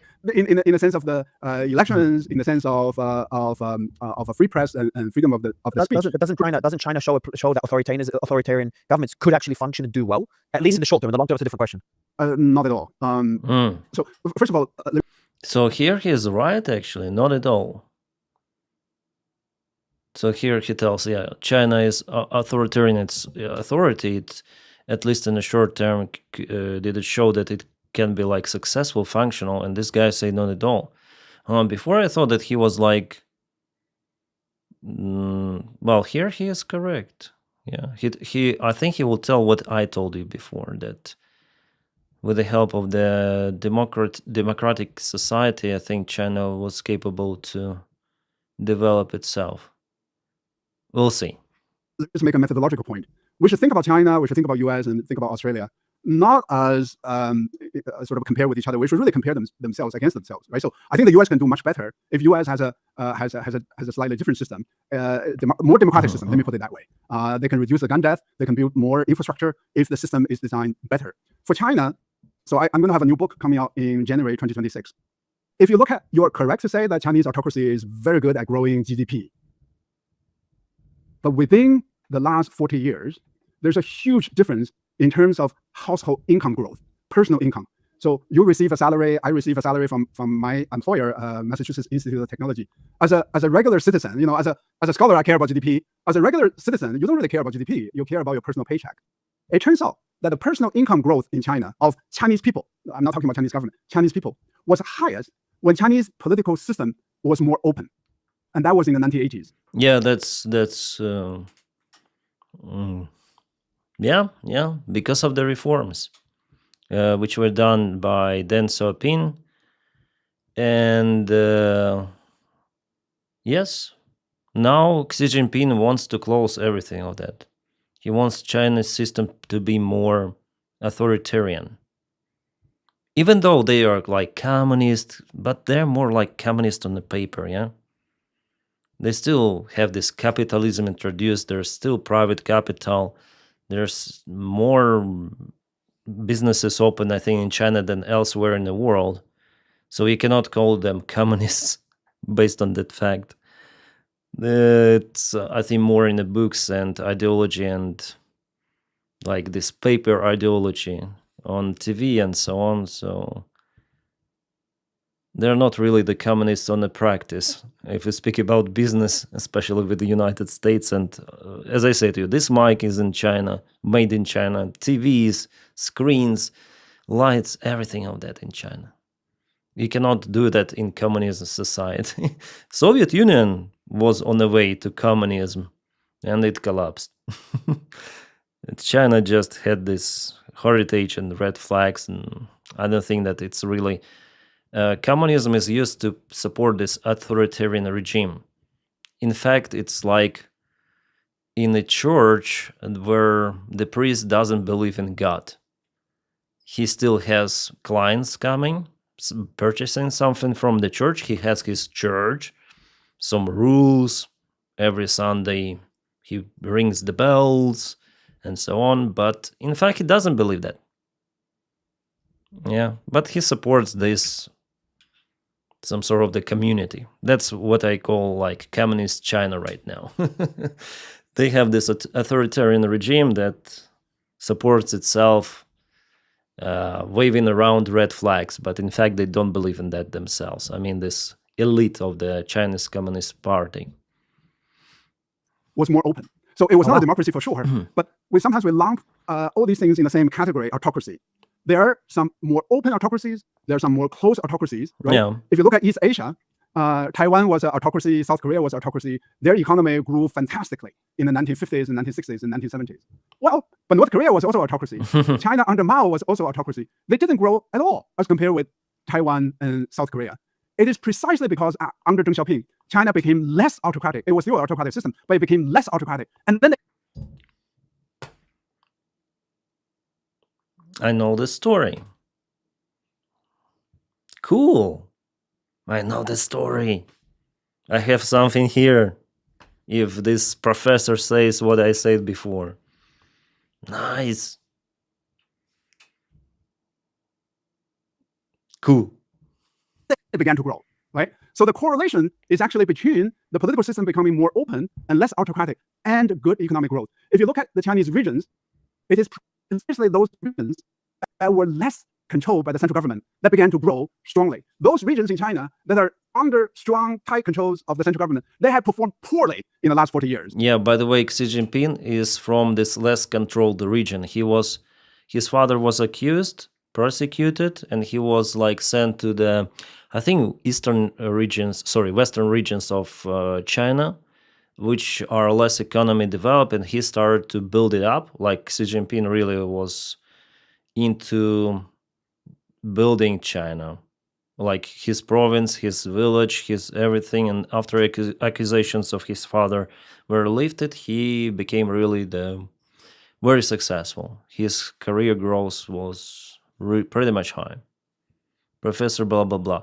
Yeah, but he has experience, I think, and he knows what he is saying, because we almost speak the same stuff. This professor blah blah blah knows the story, at least, of the China and this region, and I agree here with him absolutely. And because I'm like, I'm not a professor blah blah blah, even I'm just a guy with a mic and a YouTube channel, and I know that stuff, I understand the stuff, it actually gives me some of the compliment that I can also manipulate with those things. Nice. Rises my self-awareness or what? Relative to those regions that are less controlled by the central government. So I think the totality of the evidence does not support the idea that autocracy is the reason why China has grown so quickly. Well, that's good to hear. It's like, for example, under President Xi Jinping, it obviously became more autocratic. The term limits have been removed. President for life. Yet you're saying GDP grew as a whole. The country grew, but domestic household net worth has not grown as much and is still lagging. Because autocracy is not as effective as a democracy. So if you look at the Chinese leaders since 1949, and I ask you to name 2 leaders that are most autocratic, you'll probably name Mao, right, for sure, and Xi Jinping. Okay, so Mao didn't grow the Chinese economy. China remained very poor in 1976 when he died. Under Xi Jinping, the economy slowed down substantially, from 8%, 9% to now, officially speaking, 5%. There are alternative estimates. Let's say, what are they? The alternative estimate put it between 1.5 and 3%. No, yeah, it's like a Russian economy also. Russian economy growth. You watching China tonight? What happened to Ukraine? We watch different videos. Nothing happened to Ukraine. This channel is not dedicated for some specific topic. It's not the Ukrainian update or something. This is the trash content. We game here. I game, you watch. We speak about some cringe stuff. Do not look at me like only on Ukrainian only Ukrainian type content creator. I want to develop in different areas as well. Yeah, I have aviation channel. I have Ukrainian update. Yeah, Ukrainian update is still my main channel, of course. Every day videos there. I put most of the energy there, but I want something else, something to blah blah blah about. Nothing really.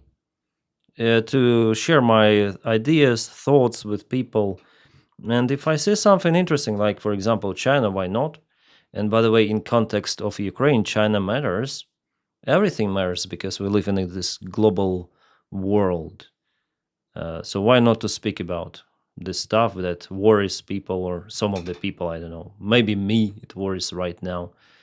I'm not like interested in having lots of the views on this channel or something. But if people watch, it's okay.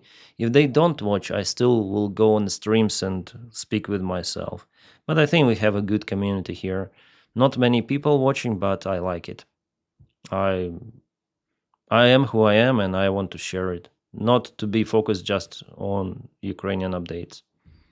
Maybe I'm wrong. Maybe I should follow just Ukrainian way, like the way to create content just dedicated for Ukraine, everything for Ukraine. But I just feel inside my soul that I want to film this stuff, some cringe stuff sometimes. Then, especially when I play games, we have the commenters saying, "Oh, Denys, your country is at war and you play games." But if you watch that Dylan's video, 1 year of Pokrov's Frontline, you'll see that even our guys who fighting, they play video games. Video games is nice. I played video games throughout my life. I'm this type of the generation. Maybe some different people, they didn't play the games, they say it's cringe, but I do it.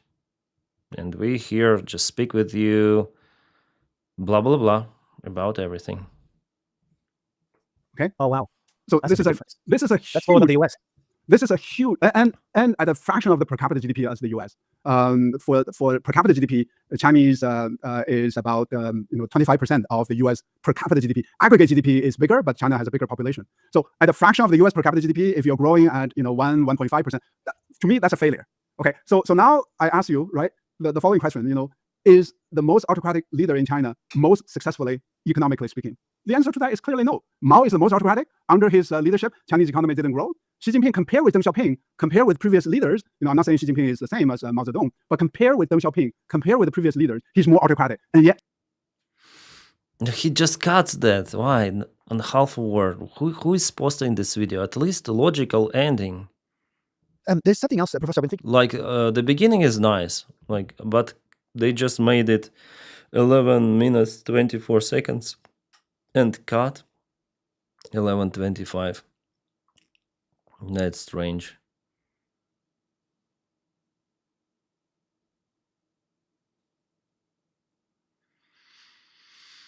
Hi to Denver. Nice.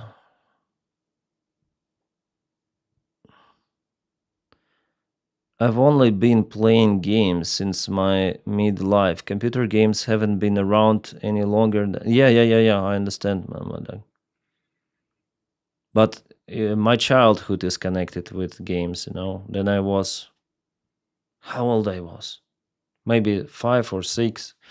I got the first game platform. Well, just to finish with this one, tomorrow I'll have the interview with this guy. I think he is not as bad as I thought before. We'll have some of the conversation. It's good that I watch those kind of the videos right now with you, so I understand, like, his idea maybe about Ukraine is gonna be some different, but in general it's gonna be interesting. I hope that I'll have enough English pronunciation to speak with him, because the downside that sometimes I do mistakes, I mispronounce the words, and I still cannot control my thoughts as it is proper for journalist or storyteller. Then a proper storyteller goes with the story. There is just a road and minor not turnarounds, minor deviations, maybe a couple of the small streets. But for me, it's like this. The road goes and it goes like this.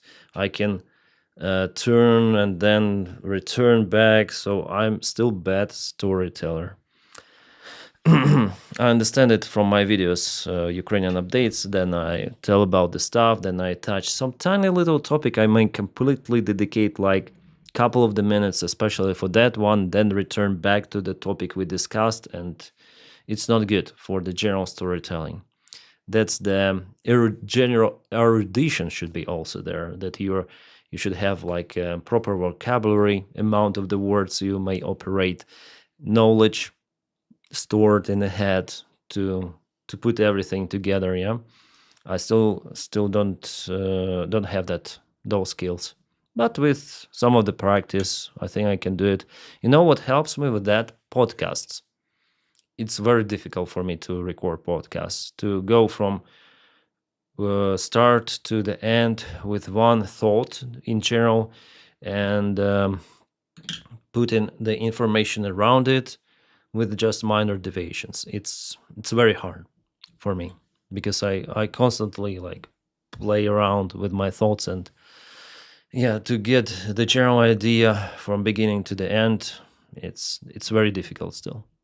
But it's nice. We'll see tomorrow with Mario. He is mostly not on YouTube. On YouTube he is small, Female spies. relatively small, compared to his X. So 146,000, but on X he has, where is his X? 2.6 million followers. So that's quite a lot. I think he is also doing some NFT stuff. I don't know. Discussions that share our world. Some crypto, so he's more popular on that one, I think. Instagram. What is this? I cannot watch. What is this? Crypto content creator campus. Yeah. He's a crypto millionaire. Maybe. I don't know. But he is like more popular for his media and those podcasts / interviews. Yeah. What we were talking about? I wanted to show you my first PlayStation, not the PlayStation, first, how you call it, gaming platform, gaming console. Yeah, console. He's Putin's guy. Maybe, yeah. Games are compressed versions of challenges and problem solving in real life. Puzzles aren't for everyone, but to some they're irresistible. Yeah, Astro, I agree with you. And the main problem with the games that they could be so addictive for many people that they cannot be successful in real life, but they're successful in the games. Yeah, those nerds, as we spoke today about the Silicon Valley nerds. So we just concentrate on achieving the results. Not we, they. Those nerds, they concentrate on achieving the results in the game than in their real life, because someone wrote the program for them in that game. Yeah, just to deviate a little from the topic. In a game, you have step-by-step logic. Someone wrote it for you. You have your character. You make your own skin. Like, for example, Arc Raiders I play now. You go, you deploy, you know what to do. You need to collect resources. You need to communicate with the teammates. You need to kill robots. You need to grow your skill tree. You need to upgrade your weapon. Everything of that more or less understandable. This, if it is not, just watch tutorial or read about the game and you'll understand it. But you'll play according to the rules. In real life, it doesn't work. It is working like that, but at the same time, it is not. Because the rules you should apply yourself. You need to make your daily routine and build your life from start to beginning. Not all of the people actually can do it. That's why I would say that many people even like to work for someone more than to have their own business, because they don't want to plan all of that stuff. They don't want to have to be accountable for the failure, even that, and they don't want to be reliable for things happening. They want to just go and work for someone. I don't mean that all of the people who work for someone are like that, but there are specific people who do not even try to do something on their own. Going to the work, coming home, drinking beer, watching TV, and going sleep. I was like that without the beer. Then I was a pilot. Just some different schedule, but I didn't want to plan anything. Everything is planned on my schedule, in my timetable for the flights. I know what I do, that I'll go. I will iron my shirt. I will wash. I will shave. I will put perfume. I will the same uniform, the same airport, the same airplane. Maybe different people, but it's nothing. The procedures are the same. So I was like this robot, you know. And I didn't want to get out from this system. And of course, you have someone planning everything for you, paying your salary. Now everything is so different for me. It's like, wow, now I need to use my brain to plan my life, to fill all those tax declarations and forms, to make my own accounting with the government, to build my own business on YouTube. Yeah, business, if I may call it a business. After all, it's a business because it gives me money for living. Thumbnails, searching for information. No one plans that for me. I do it everything alone. And it's not for everyone, I understand.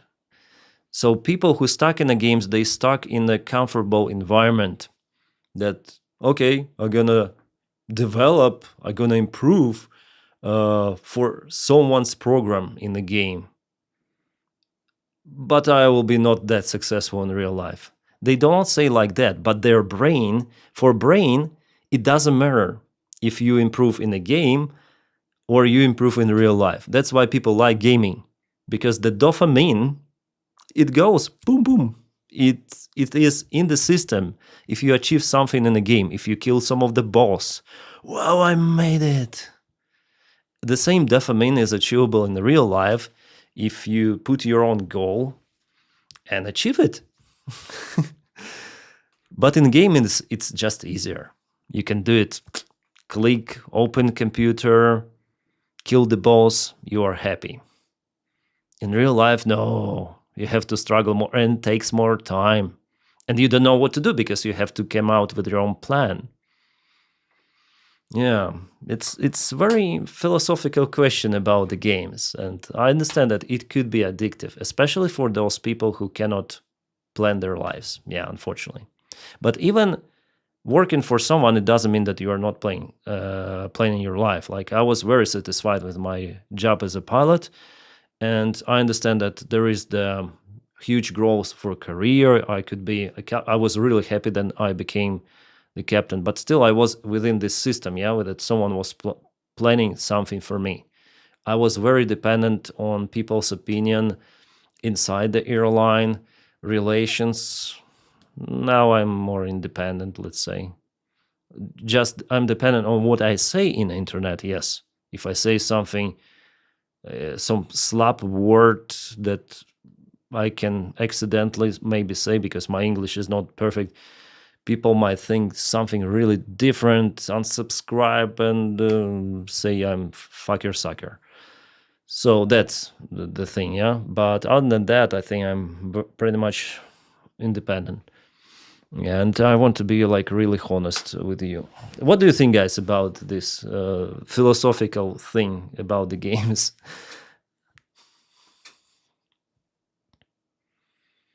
In real life, if you kill the boss, you're going to prison. I mean, it's some sort of the achievement, like kill the boss. In real life, it's gonna be, I don't know. Like for me, it was becoming a captain was a huge achievement in real life. Yeah, I was so happy. Then killing the boss is uncomparable. Good point. It solves a short-term problem. What? Ah, yeah. I think it's cool. I found a C64 person in here. What is the 664?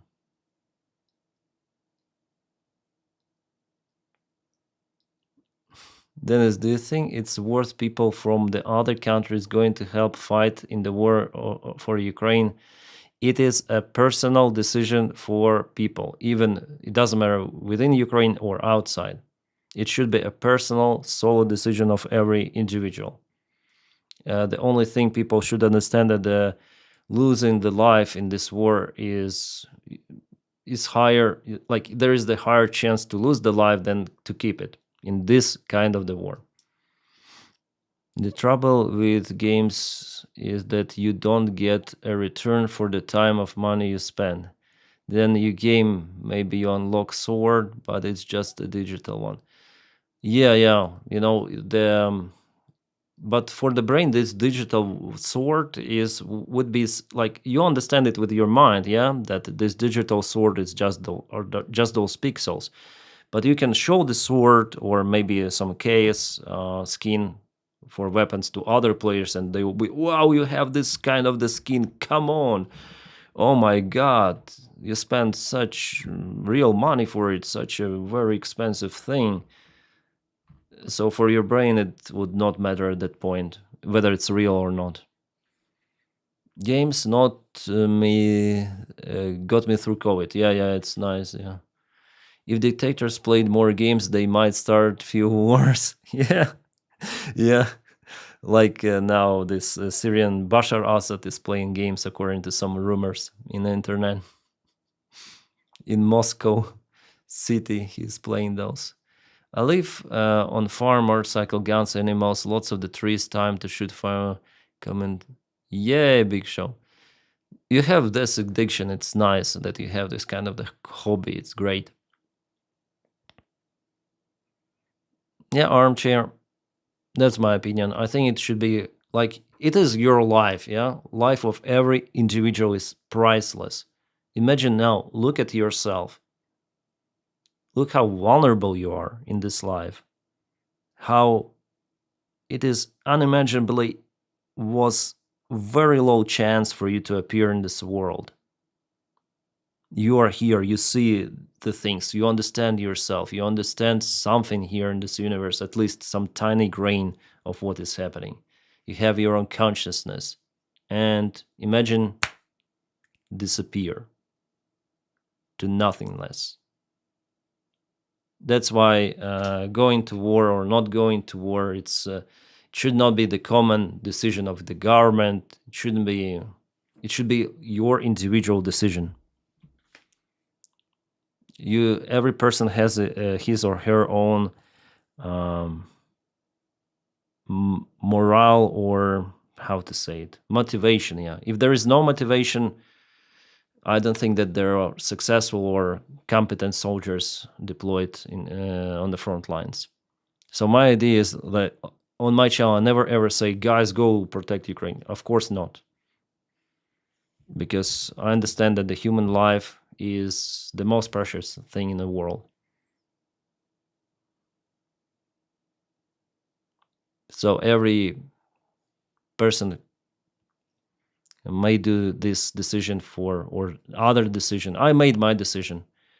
I made it selfish, I'm from that community, Ukrainian. Yeah, I'm after all Ukrainian. Yes, I have lots of the blood from different nations in me, but I associate myself with the Ukrainian. And I left them. I left my country. I left my tribe, which is at fight with this crazy animal, Russian Federation. So from that perspective, I betrayed them. But I did it because of the many reasons I already told on my channel. I did this decision. I'm not proud of it. I think about it many of the times that I did wrong. So, yeah. I'm not saying that it was a correct decision. It was a selfish one, but I did it. Made it. Not did it, made it. And I'm open about it. And for this reason, because I left my tribe, I cannot call myself a patriot.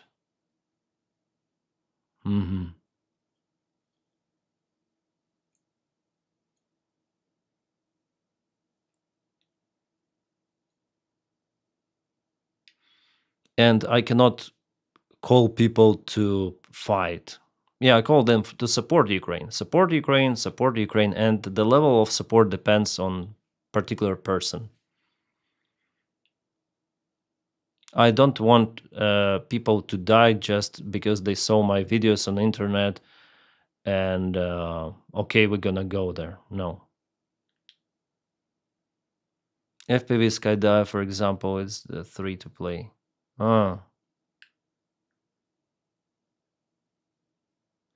Yeah, there are different simulators for the FPV operations.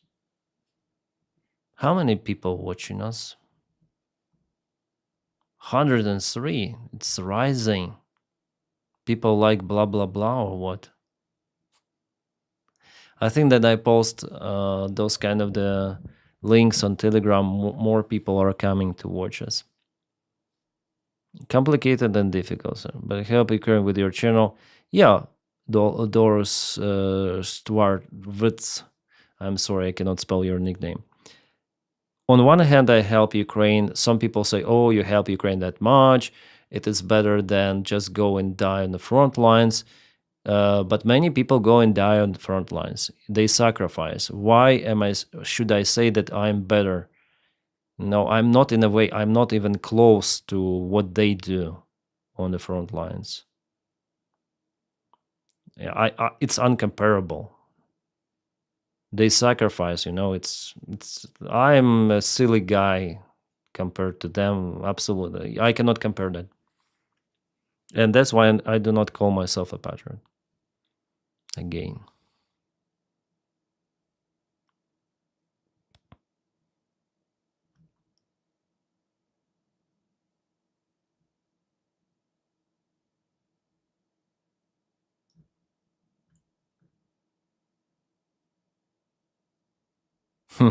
Speaking about games, there are so many cuts from the Ark Raiders. I'm gonna stream maybe for an hour this game just a little later. What are they saying here? The guy says it's the worst day of my life. Why? Yeah. I made a grave mistake, and I'm so sorry about that. He tries to shoot. We can still be friends, no? Yeah, I'm just here for the class. I'm looking for the medical room. Oh, all right, right over here. Oh, hell yeah, thanks, man. No problem. I'm gonna be honest, I was gonna kill you after I missed the first bullet. I got really nervous, and I would love to be friends. Okay. I think it's right over here somewhere. Like in here, maybe along the, Oh, you liar. You liar! No! You son of a bitch! Misinput. You son of a bitch! 3 big balls. Yeah, toxic people there. But yesterday I think I played, and there was encounter. They even shoot all of my shield off, and they took half of my health, and then they call don't shoot, and okay, don't shoot, okay, let's forget about it. Jesus, it betrayed the guy. Yeah, it's better to be careful about this one. Ark Raiders is the copy paste of our society, the mark. But usually people are okay.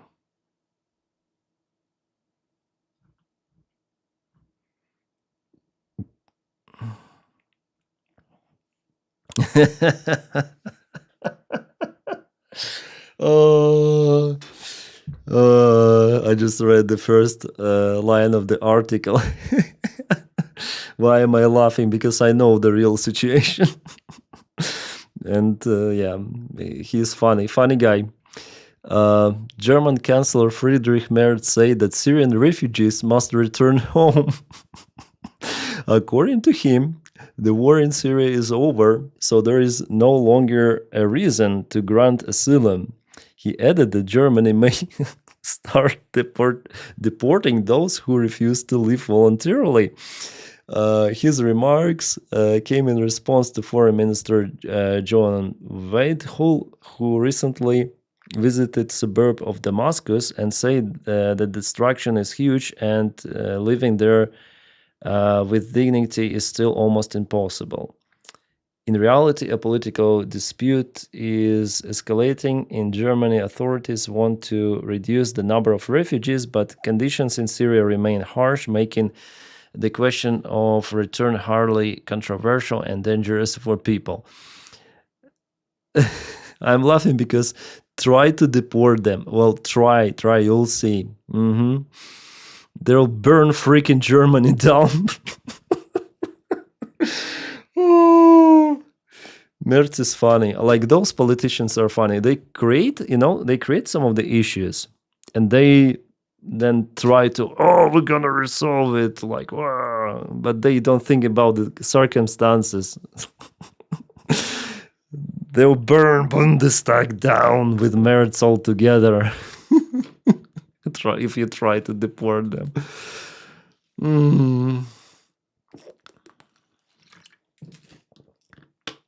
Maybe Germany can just relocate the Syrian refugees to Turkey. I mean, it's too late to do something with them. They will be Germans already. It was evident from the very beginning. Yeah, especially those Syrians, from the Kurd part of Syria. Let's deport them to Turkey. Oh shit. Those European politicians, like they are very funny. Yeah. Merz is a classical one. Yeah, he's still better than Scholz, but he's still Delulu. Oh, all of them Delulu actually, most of them.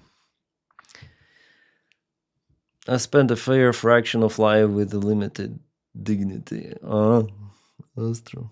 Often create issues, but then by trying to solve them, they create even worse issues. Yeah. They should go back to build up their country. Kim the Sailor, it's still very, like, actually in Syria, there are so many conflicts right now. If Bashar Assad left the country, it doesn't matter that it's over. There, for example, in Kurd part, there is the war between this, like, so many forces out there. It's beyond, like, Israel also is active in Syria, bombing them sometimes.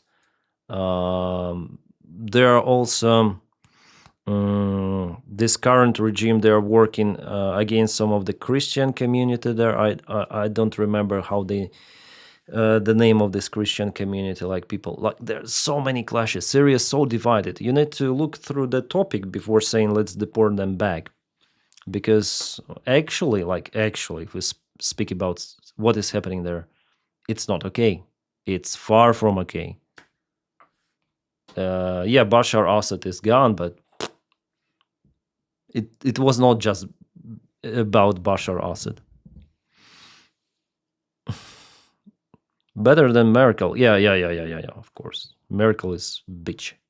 Fucking bitch.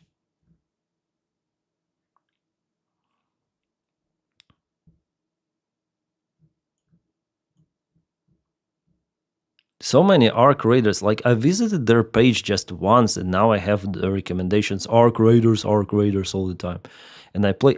It's the first freaking game I like for so many years. Like, of course, I like Stalker. I like, what else? What else I like? Cyberpunk. But this game really touched me. I don't know why. I would like to see something to be built on this game, like some sort of the solo variant, some scenario, I don't know, some development, because the idea is actually is great. The graphics is great, but after playing, let's say 3 hours, 4 hours, you feel in a loop a little, because you do same stuff and the graphics, it doesn't amaze you any longer. So there should be some of the story around it. Single player build. Will Ukraine be able to take back Ukraine by forces or only negotiations? These two sides can make big advance even with lots of equipment. Legendary Perry, Ukraine will not be able to regain territories back using military force or even using diplomacy. There is no way for Ukraine to return territories back. Zero. Until the collapse of Russia, or at least Russian regime. That's the only variant for Ukraine to return everything back. Collapse of the Russian regime. Maybe with Russia itself. Disintegration like it was with the Soviet Union. Only in this case, Ukraine may return. What kind of the diplomatic solution we may speak about with Putin? And about military solution, Ukraine doesn't have resources to fight against Russia. So the only variant on the table for Ukraine is to defend itself and wait. That's it. That's the only variant, unfortunately. I think if Ukraine just gives up, Russia would occupy it. That's it. So I don't see any other variant. I think massive influx of the Western weapons could let Ukraine to take back a lot. I think in the current war scenario, then the front lines are overwhelmed with the drones. It's not possible to to get the same advantage as it was for Ukraine in 2022. Then Ukraine liberated Kherson and Kharkiv regions. And the counteroffensive, the failed counteroffensive of 2023 actually showed that the frontline situation is not as it was. With the help of the Western weapons, Ukraine may only defend itself. Don't be so negative now, Denys. I believe. Yeah, I also believe in Ukraine. But Ukraine cannot check out the enemy with what Ukraine is fighting. Ukraine is capable still to defend itself, but to take back Crimea, Donetsk, Luhansk, and everything, it's okay. No comments. It is only possible then Russia collapses, Ukraine goes there and takes everything without any sort of the Russian army presence, because Russian army will be busy fighting within each other in Russia. Oh, I would be very happy about it. Reporting from update, not from Ukraine, but update from collapse in Russia. That will be the new topic of topics of every video. That would be nice. In Latvia, for example, plus minus 7 years ago, there were very few immigrants, but now there are a lot of them, and I'm okay with legal immigration, but what is going now in EU is not legal or reasonable. I see, yeah, Coxter, you have that opinion. Needs to be a big offensive by Europe. Yeah, big offensive by Europe will not do any sort of the big offensive until they're attacked themselves by Russia, I guess. Hungary plans new anti-Ukraine bloc with Czechia and Slovakia. Yeah, those are the old news.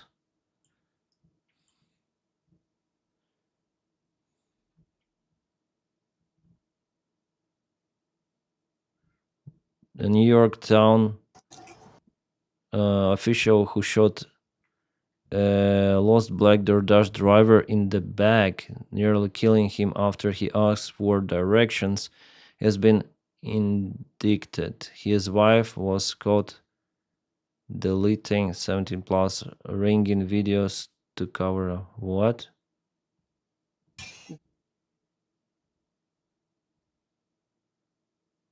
It's better not to watch it, I guess. On those platforms I'm streaming. Jeez.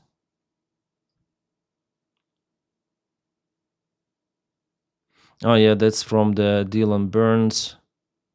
Yeah, I need to. That's crazy. I already said about his big video on my channel.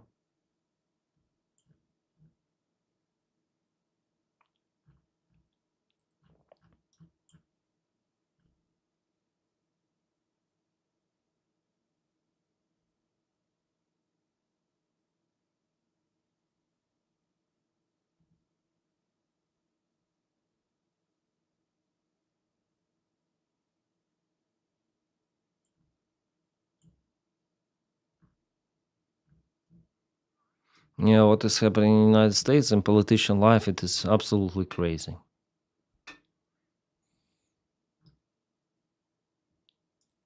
Our creators continue to dominate. Oh, all-time peak 354. I think for Battlefield 6 it was bigger than that.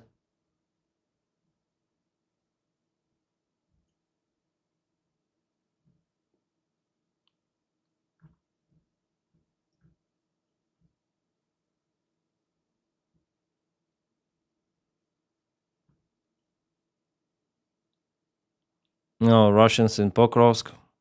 Good. Lying down on the ground. Oh, what this guy says. Ben Shapiro. Doesn't matter.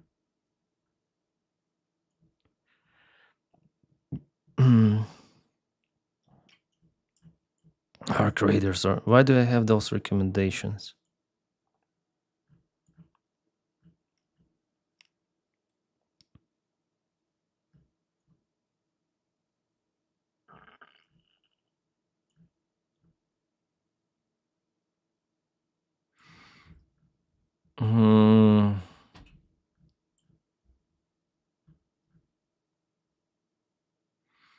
Andrew Tate getting killed is insanely satisfied. What? Did he fight some time ago? Where is he? This is Andrew Tate or what? What?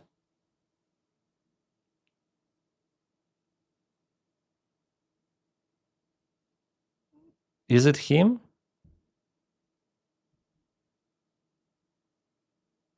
See? I don't think it's him.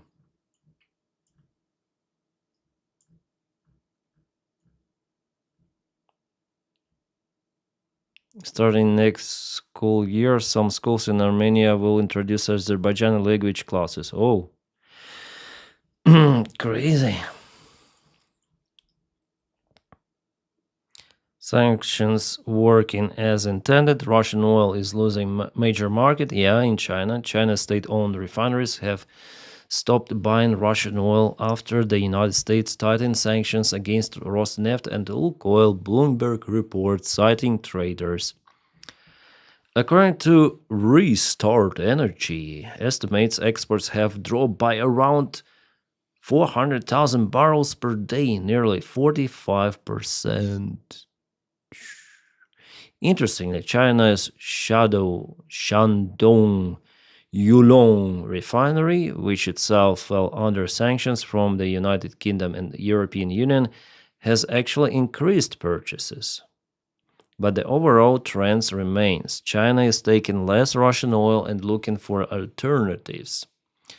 One of the options under consideration is boosting imports from the United States amid a possible easing of the trade tensions under Trump. Reuters also reports that Turkey may reduce Russian imports as well.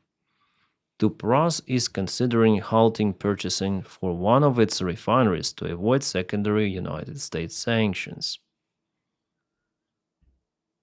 Taco with ketchup I make.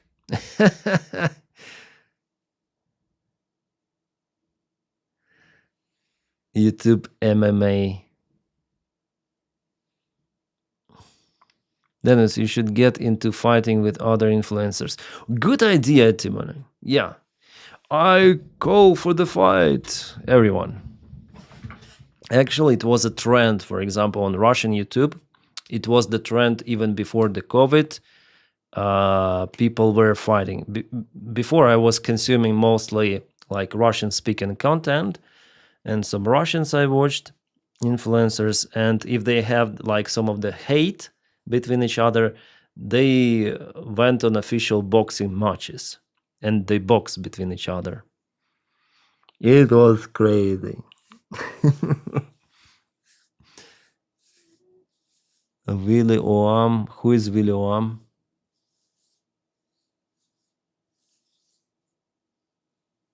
Denys, California Redwoods. Oh, California. Nice. Julia, nice place. The Red King in match. No, I'm actually not in the form to fight, but yeah. The last time I fought was maybe in school. Actual fight. Denys versus no. Of Russia, I will think about it. If I'll be president of Russia, I'll start the civil war. I will follow Elon Musk's advice, but for Russia. I missed your video about the Ukraine Special Forces. We'll watch later, but can we get a quick recap? You mean the landing operation on helicopters? Well, based on the videos published, it didn't went well, at least in the specific spot with one helicopter. Ukraine unfortunately had losses. Our guys had to retreat. They took a couple of the buildings in the industrial part in Pokrovsk, and then they were forced to retreat, but with losses. So I don't think this operation was really successful from judging on the videos coming from open sources. I still think you could beat Asma Gold in a fight even without any training. Yeah. Asma Gold, yeah. But this guy, he's like so talented. He's smart, actually. He's very smart. I don't like him, but he's smart, really, and talented. So he deserves, let's say, his popularity because the way he speaks, he reactions and everything. I understand why people watch him. Yeah, Julia, it wasn't not, but we have the good news coming from Kupiansk, so yeah, it's war. Sometimes that shit happens. Budanov is a strange guy after all, because I already discussed many of the operations out there where Ukrainian guru fucked up really with lots of the losses. Unsuccessful operation landing in Crimea. There was the famous, like, this big guy. Maybe I will remind you. Great.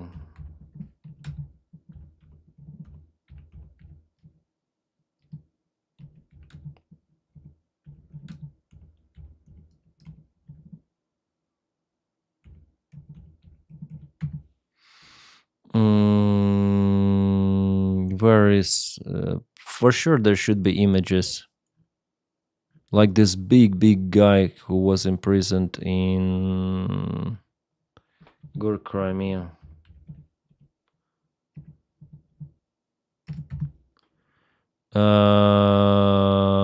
Maybe landing failed.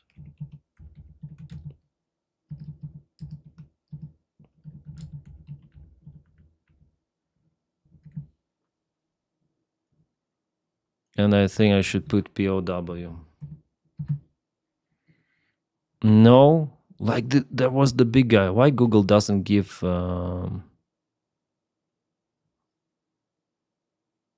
It was maybe in 2022 or 2023.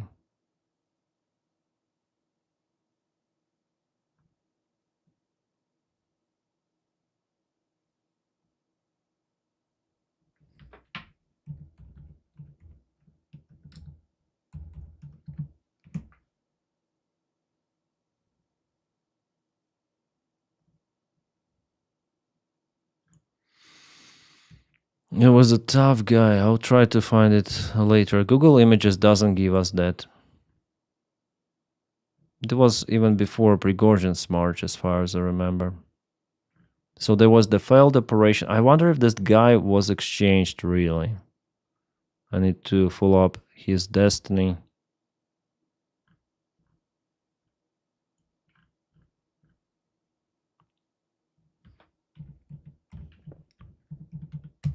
It was a big, let's say, also demotivation for our guys back then. Ah, shit. I cannot find it.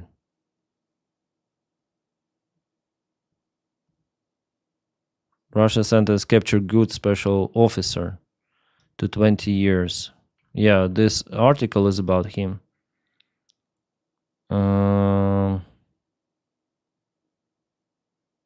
Russian court had landed on territory. Yeah, there was the landing. I also told about it. Oh, I accept cookies. Yeah, it was August. Ukrainian fighters landed in Crimea in the area of Alenivka and Mayak settlements. They engaged in a battle. And no photos, but okay. And there was the tough guy who survived, and he was captured by Russians.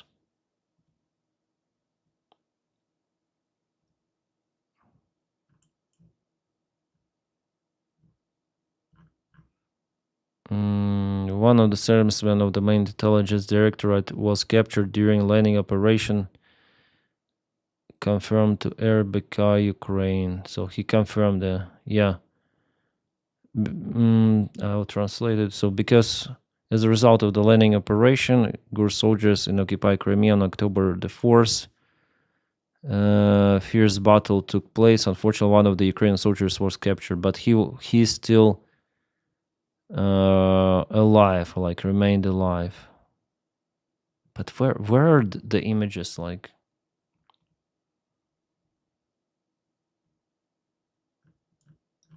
They don't show.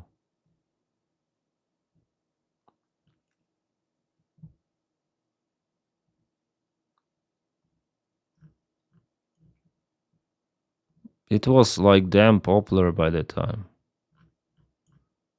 Well, I'll try to find on X maybe.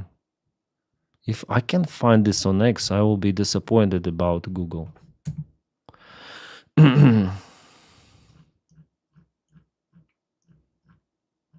Fuck. I should apply probably here some censorship. I cannot search for those kind of videos on X. It's too much, I guess. So the general idea that Budanov is not planning, or sometimes he plans, or people with Budanov, they plan operation not very effectively. This landing in Crimea was done very terribly. There were a couple of the landing attempts in Kinbursky Spit. All of them failed, and there were very horrible videos shown by Russians how our guys were just unalived in their boats. So yeah, I wouldn't trust like that. Oh, if it is Budanov, everything will go well. No. How many percentage of your viewers actually aren't subscribed? Like 50-50, I think. I didn't check. Like 50% of the viewers, it shows maybe for statistics subscribed. But in general, like, I don't have many views. So those subscribers who subscribe for me well before, they do not watch all of my videos. So even though I have 910,000 subscribers, usually I have not more than 400 views. So half of them, my audience, are watching me. But from those who are watching, just around half subscribed. So 200,000 people from 910,000 are actually watching me regularly. It's normal. It's for any sort of the channel, it's like that. Leonid yeah, I think his name was Leonid. Thank you for telling me. Maybe I'm gonna find it. Just a matter of time, I guess.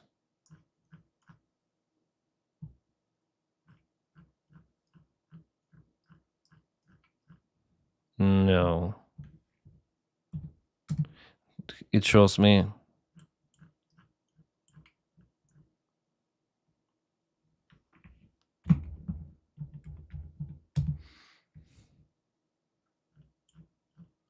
Shows me some different stuff, but not the guy.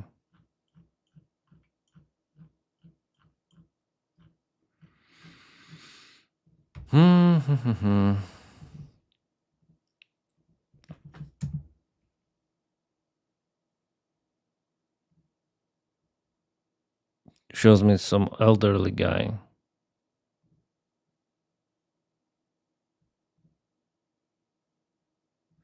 Maybe I need to search in Ukrainian.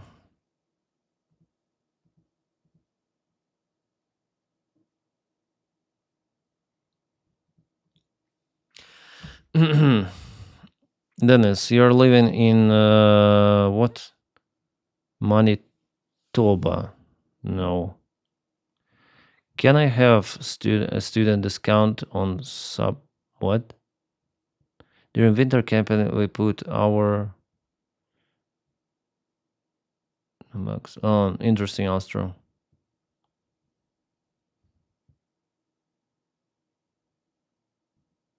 I'm sure I see. It's good that YouTube shares me in recommendations. If you watch some of the Ukrainian videos, or maybe something relative to Ukraine, there is the probability that you might have my videos in recommendations because I film a lot every day. So YouTube likes, then you film every day. There was an experiment for me to filming 2-3 times a day, but it's too much time consuming.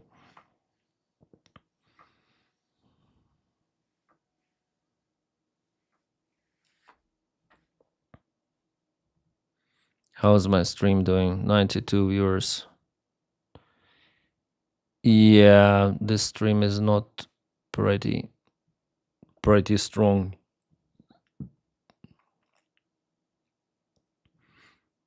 Yeah, the first hour there were not many people, then it was boosted. Now it's going down because it's already the night time for America. Zabelbegaguni, hi. I also think about camping. There is the website. Let's choose together where I go, okay? There is a website. You will send me for camping somewhere. I will go there and film the video about surviving in forest camping. Are saying people are being unsubscribed without knowing. Yeah. I also was like somehow unsubscribed from some of the channels I follow. Yeah, really? Who recommended me, Ozzy? Some German camps grounds have restaurants in them. Oh. Cabin Factory IRL stream. Yeah.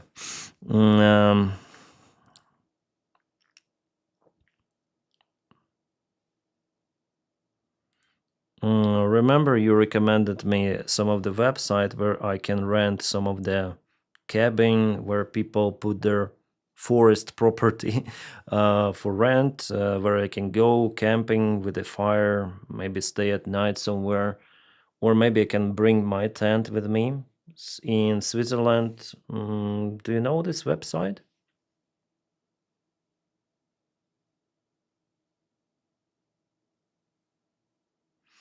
It's thinking. There is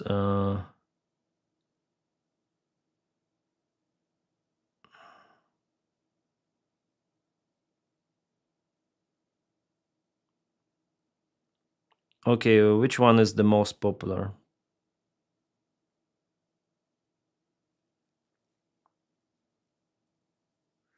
VPO. Okay, let's go for VPO. I will show you the screen later on. VPO. I just don't want to disclose my location.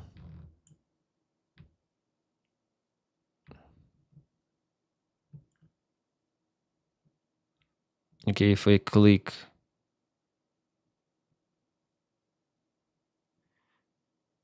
do I have my location?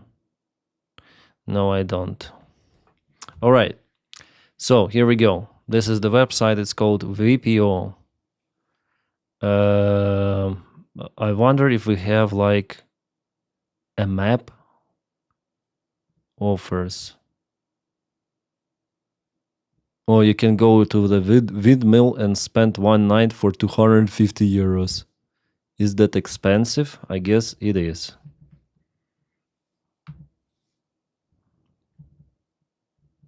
What is this photo? Why it is posted? I would delete it. Like, what is happening? It's unfocused. What? But inside, it's nice. It's like a hotel, yeah. Ooh.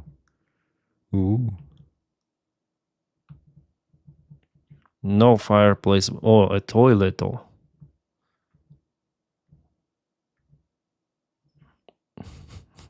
A night in a windmill for freaking 250 euros. But with a breakfast, just look at this. Nice. And you need to go upstairs or what? Jeez. Where is it? Is it a Switzerland or what? Office. Romantic stays. Switzerland. I should choose Switzerland. Okay. And private pool, no.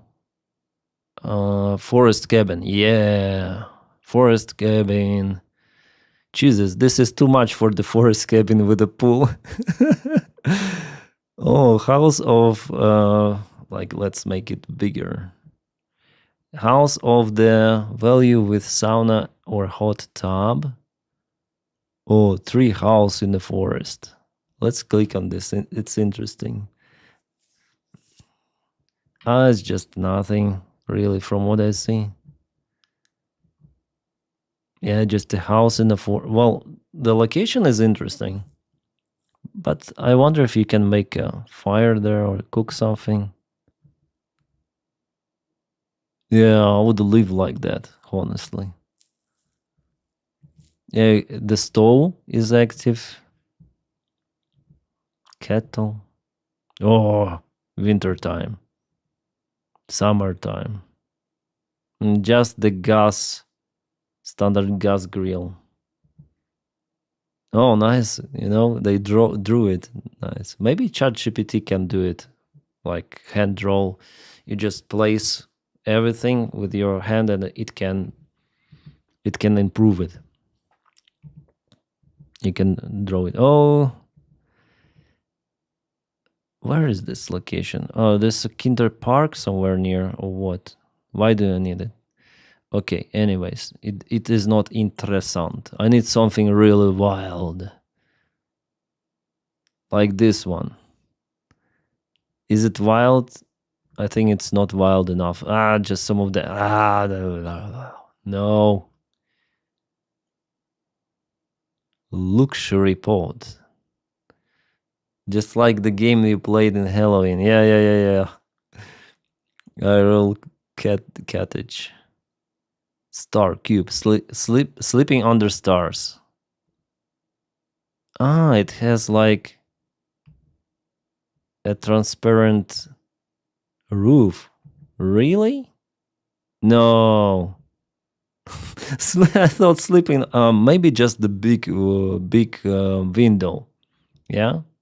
Still like a big window over the bed. It's interesting actually. But I thought like entire roof is transparent, but just over this. Still interesting.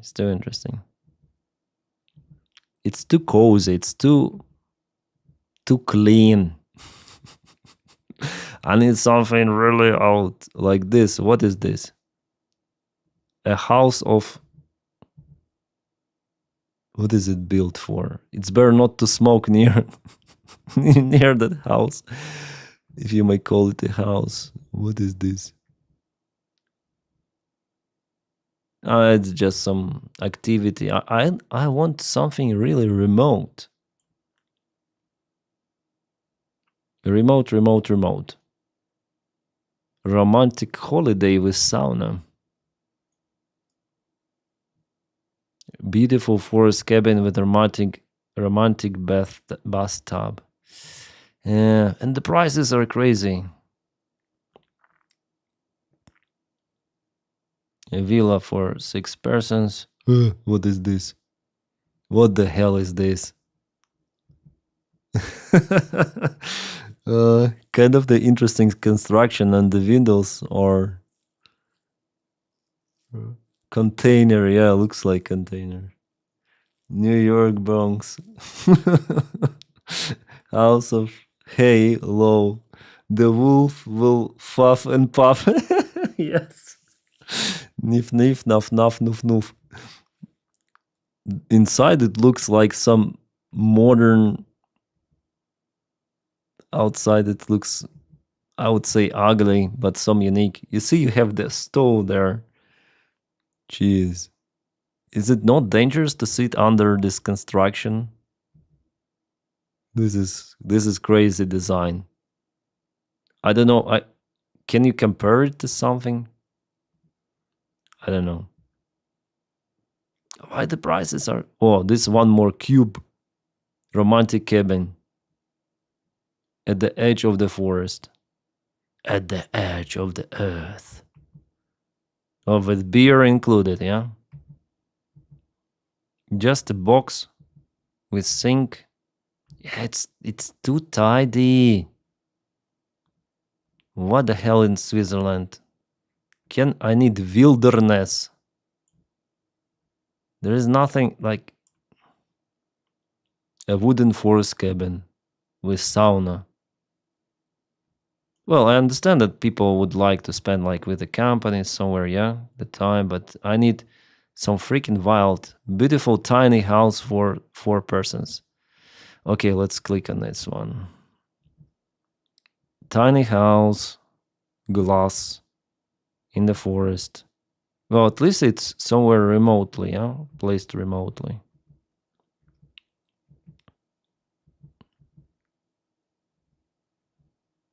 Yeah. That's nice. That is interesting. At least the place. You can bring your girl, you can do some stuff. And still there's the road nearby. Maybe it's good. I don't know. Maybe that's the only road to get there.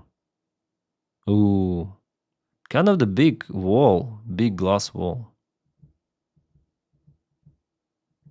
I had the same photos. And where is the like fantastic 9.4? Where is the location? Location. Oh, here we have the map. Belgium? I'm not looking for Belgium. I'm looking for Schweiz.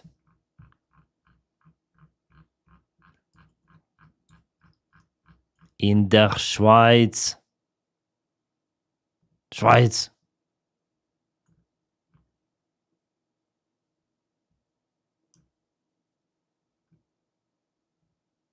Cheers. This is the hotel.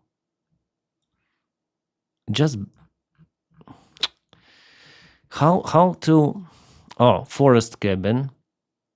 Oh, Switzerland? Forest cabin. Yay. That's it? Chalet, chalet, chalet? Often booked.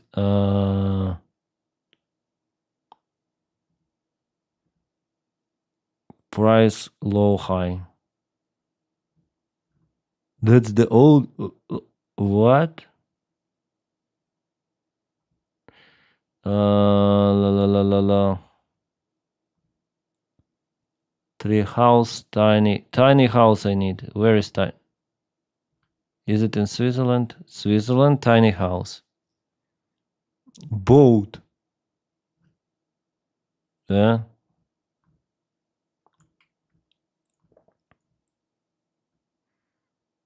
Before I searched for more of the things here. Map. Oh, here we go with the map. Switzerland. View all. Why not many offers?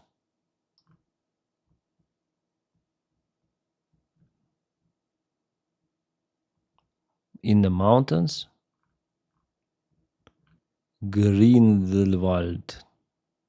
Just some of the houses, big houses. People like to like what? People, what are you doing?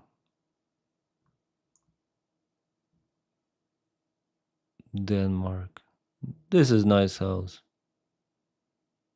Very lovely, yeah? In Denmark. That's cool. Maybe there could be a goat or something on top, eating the grass from the roof. Oh. Oh. Nice. The beach is awesome. That's like from fairy tale or something.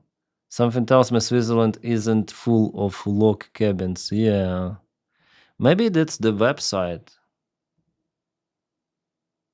Okay, I'll check. Maybe something else.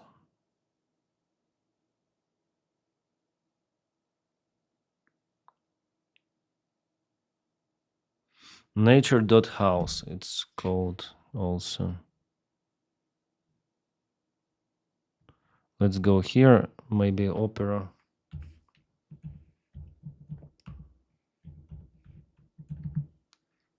Nature house, okay, accept the destination. It's like booking, yeah. Let's go Zurich.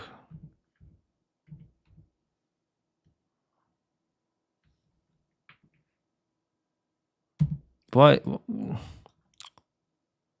It's not the website I was looking for.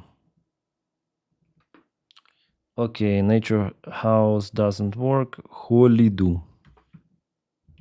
Holy-do. Holy-do, holy-do, holy-do.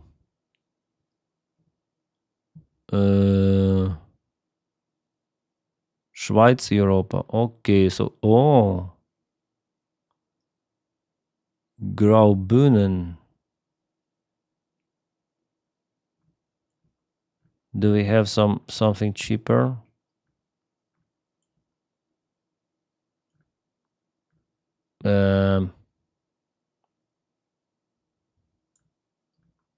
They mostly rent for skiers, I think.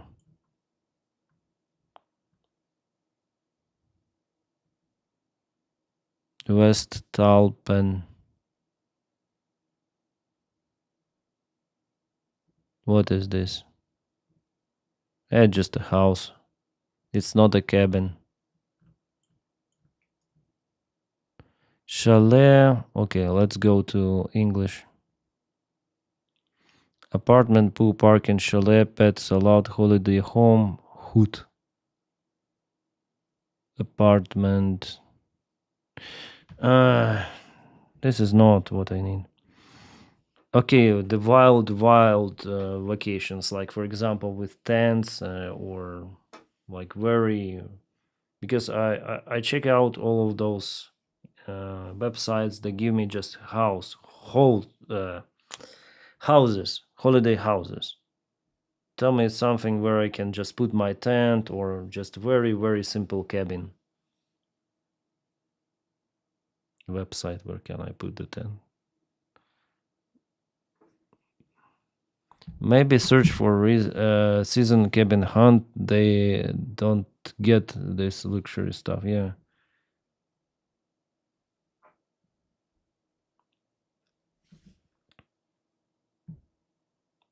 Normandy. It's called Normandy. Yeah, it looks like Normandy. Fuck. Normandy.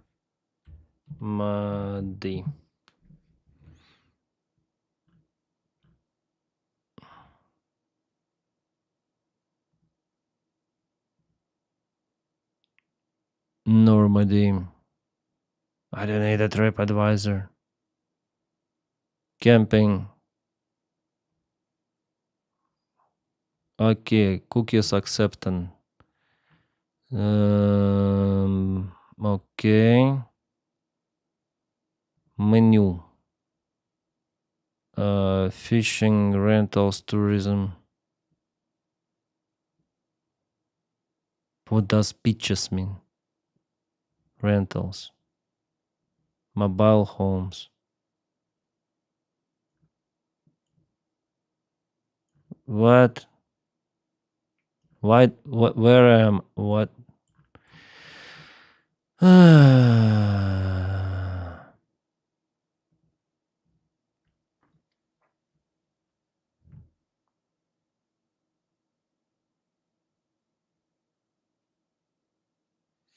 Huyeten. What is Huyeten? Huyeten.com.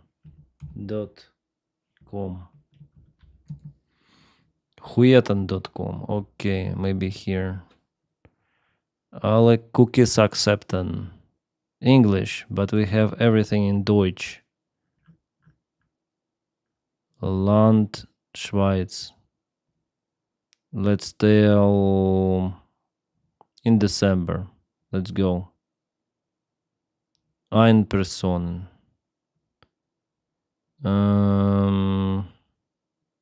Maybe 3 nights. Suchen. Einmal.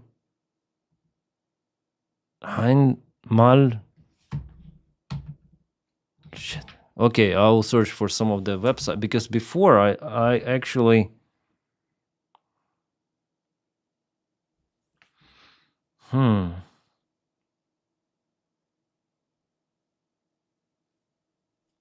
Maybe I can just Google it via search, because how should I call it? Haunting house for rent.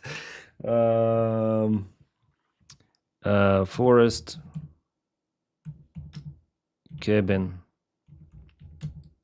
for rent. Airbnb.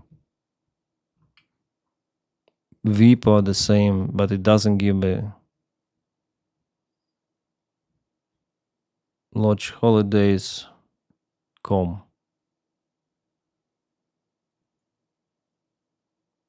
Schwarzwald. Yeah, they all get like Vipo.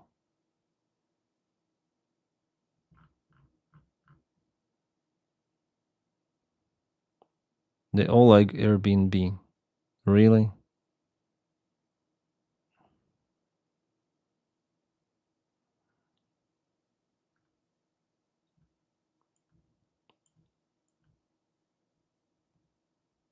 I tried to register my account on Airbnb, but it didn't work.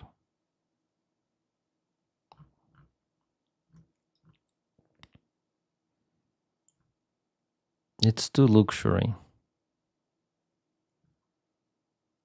Well, maybe except this one. Yeah, it's also too luxury. Well, this is nice. Some of the playground. Nice view. But still too luxury. I don't know. Is it Switzerland? So check in. Where is the location?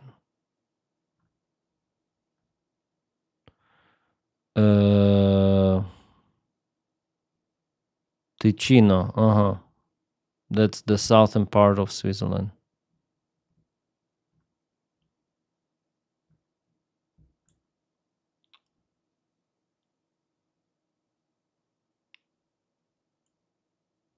Yeah, the prices are very high.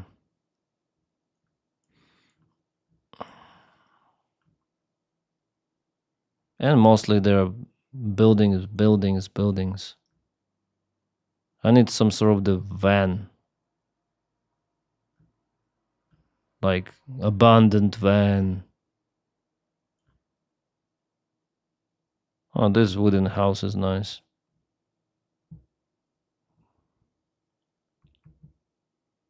But the kitchen is too fancy.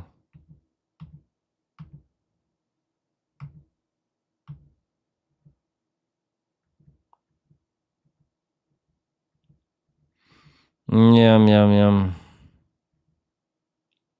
But the house is cool. Maybe I just go to the forest here where I filmed the video and just take my tent there. It's the public building there, like this one.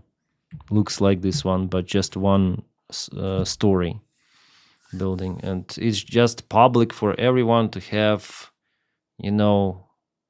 camping, abandoned van free.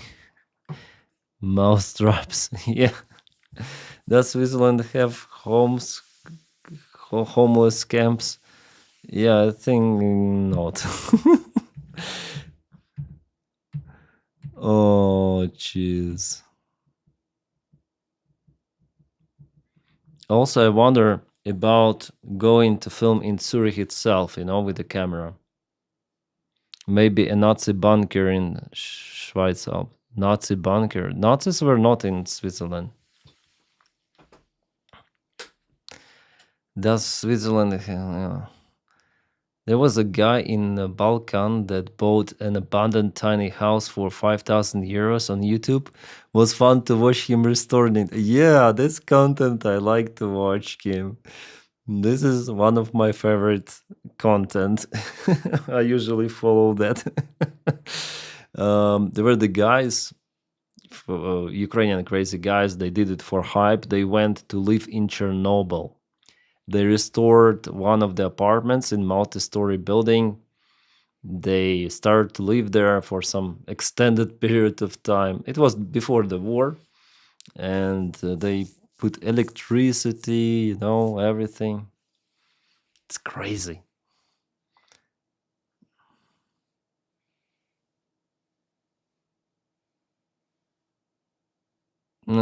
Kurziora, I don't see the steps now.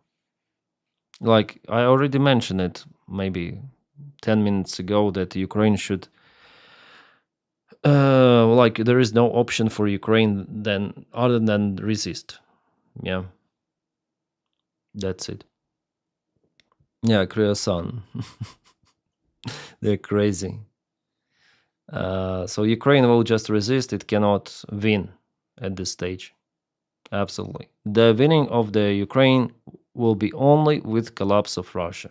That's evident. Or the Russian regime.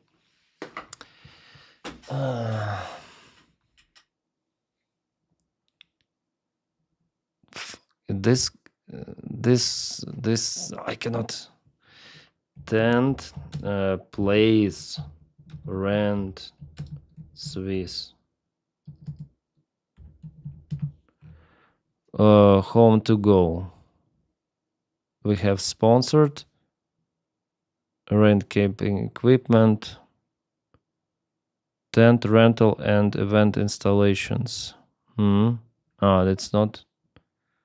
Tent place. Tent rental, camping. Camping up in huts. Gear. It's all now about gear. Where can I place it?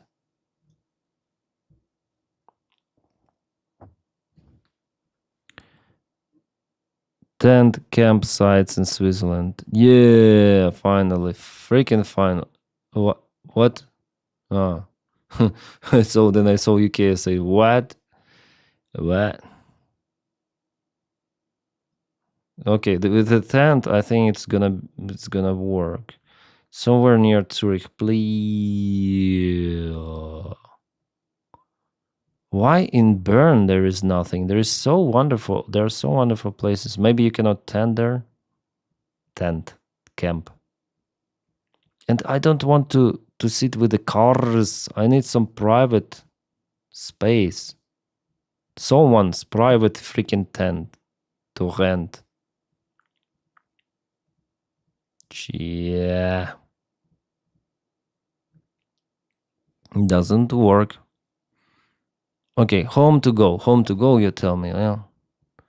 Home to go. What do we have here? Bern. Paris. Filter.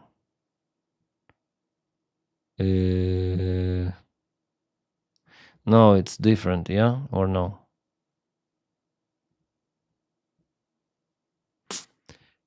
The shitty internet. Internet, give me the solution.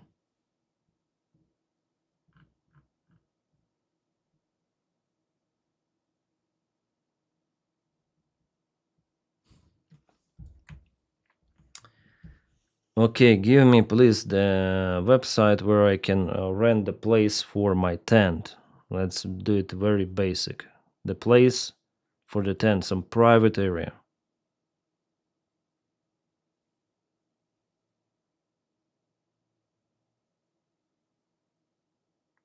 Why it says Normandy?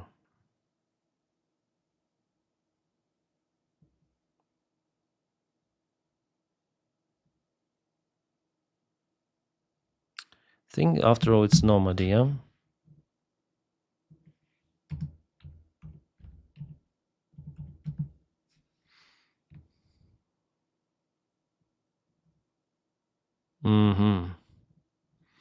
Location. Germany. Where to go? Zurich. Zurich.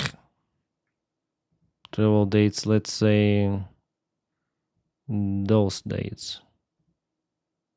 Guest 1. Go. Oh, freaking finally. Something is here, yeah? Deutschland. And where is Schweiz? Okay, Schweiz is here. Yeah. Now we're work. Yeah, some private areas, remote. Yeah. Many go there on the car. But there's also like this cottage. Yeah, this is what. Is it far away?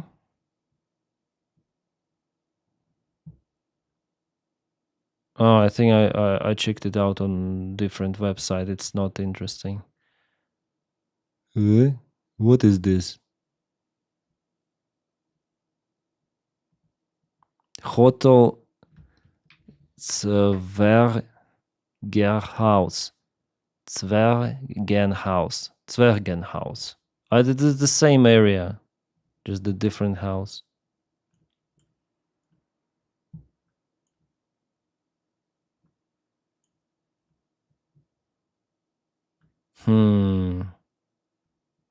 A bubble tent.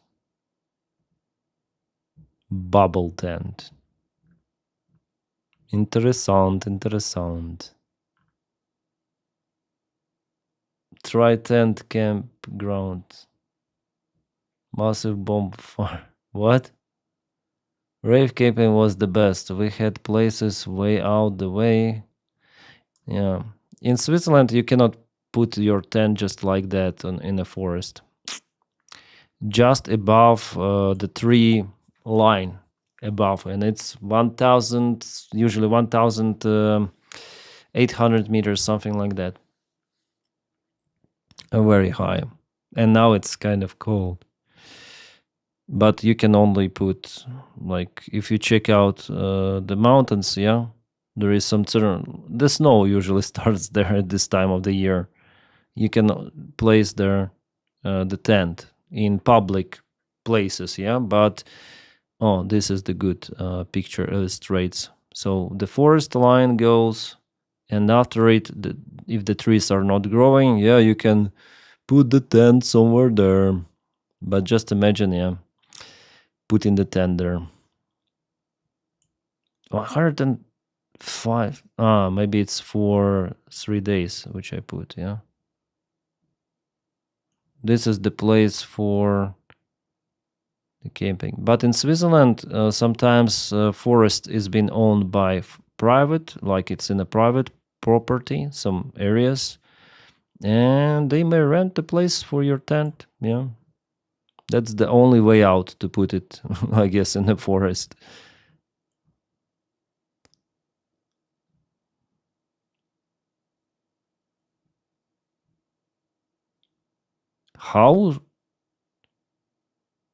Hauschen mit Veranda. Hauschen mit Oh, you can sleep with a bee in a bee house. You see? Those are the bees. This is the bee house. Bzz. Really? Why it's not loading anymore? The images. This is the bee house. Probably. Yeah, it's a bee house.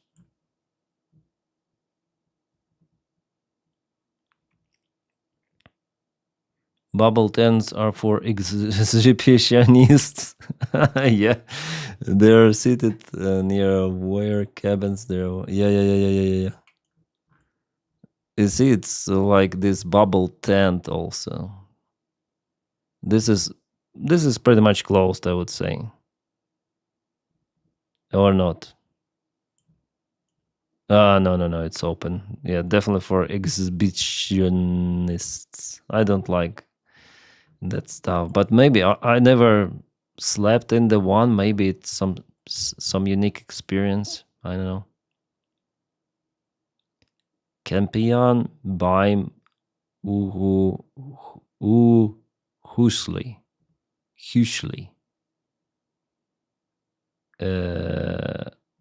That's the biggest house ever. What do you have? Yeah, it's just the place to put the van and the small building for whatever reason. You cannot sleep there. But maybe it's fine. Finally, I found this website. Damn. Sometimes searching on the internet is crazy. Can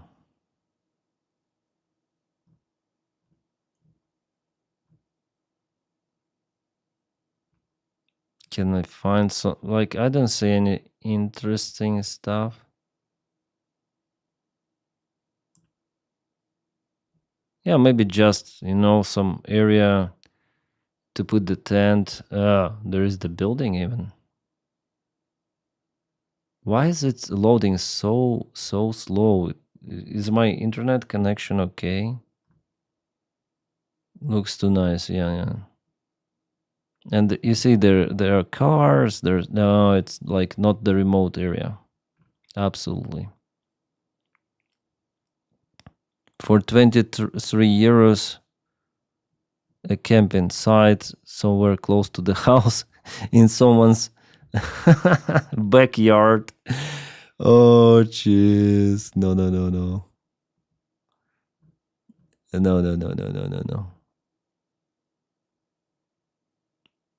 Sonnenberg Panorama. Was? Oh, if they allow to camp here, it's good. Like in a tent. Wow, that's the wonderful place. Like if I put the tent here, it's great. If they would allow me to do it.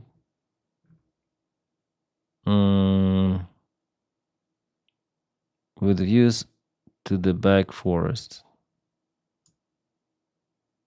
What can you do? Fireplace, parking. No shelter, but it's fine. No power, it's also okay. Can I put the tent there? Child dogs allowed.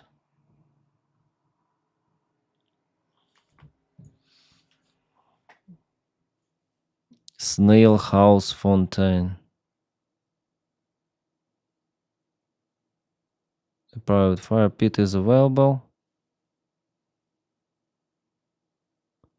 Plenty of space of privacy camping in the heat of nature, yet well equipped. Here we have. The pitch is generously sized, level, and located, ideal for tents, vans, and campers. Ooh, this one is good. Yeah, this one is good. Where is it? Where is it? Can I look at the map? Oh, here. Open the map. Oh, it's okay. It's at the border with Germany. Here goes Basel. That's the intersection of France, Germany, and Switzerland. And here we have this thing. Not far away from Germany. Rheinfelden. Yeah. Not far away from Zurich. I would say not far away, maybe far away, but for me it's like maybe not more than an hour, maybe less even. Nice. Great. Something else. So there are already some beautiful camping sites. Camp Hittenmatt by Bern. This one is good. A cabin. I think about camping in my backyard sometimes. Yeah, why not? And film it, like put some sort of the trees there and say you are in the wilderness and film the video about it. Now that's we're talking. That's we're talking. Why it's not loading more of the images? Like it says 23 of the images and here we have the blank pictures. What is happening? Reload. Show all.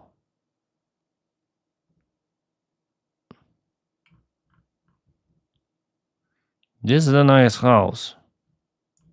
But why not all of the images? Jeez. Maybe this browser is not doesn't want. Is it also at the German border? No, it's very close to Austrian border. Oh no, Deutschen border. Yeah, also very close to German. Oh, it's in Germany. It's in freaking Germany. Yes.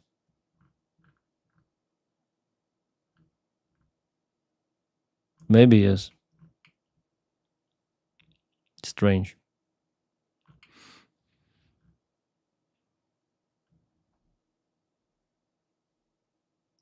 Oh, you can rent the van? Really? You can rent the van. Oh no, it's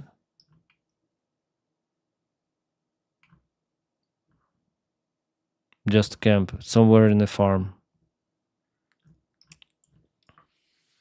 Yeah, the idea is good. This website Nomady is nice. I can choose at least something. Some remote area, and there are lots of the propositions. Lugano.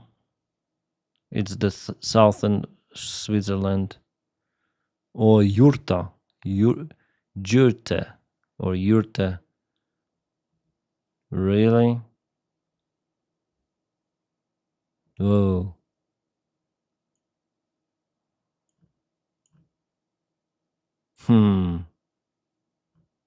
That's interesting. Captain, nice to meet you too, Djoydin,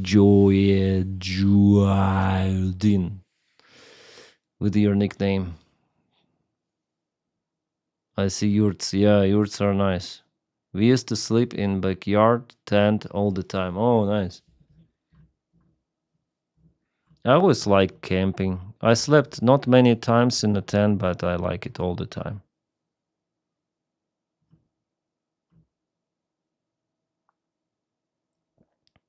Mikrohütte mit Sternenblick. Mikrohütte? What the hell is Mikrohütte? Is that thing Mikrohütte? This is just a small... It's like a trailer, you see there are some of the wheels. You sleep in a small freaking trailer. And there is enough place for 2 people. Wow. Nice. And the view is fantastic. Yeah, all the view here is fantastic. But no fireplace, so it doesn't fit. That's a cabin, yeah. I wonder what else do they have. Like there are some places for mostly campers and tents. It's nice. As for the tents, it's cool. I can check it out. Oh, what is this? Lucid orb. Ooh.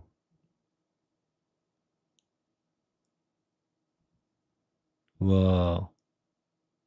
And the toilet is there, yeah? Or what? And the pool?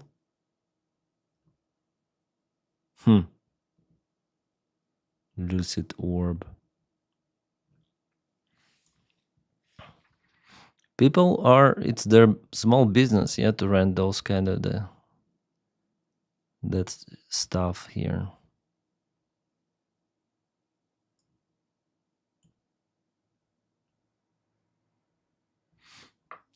So far, no, small trailer or what? Just a place for the trailers.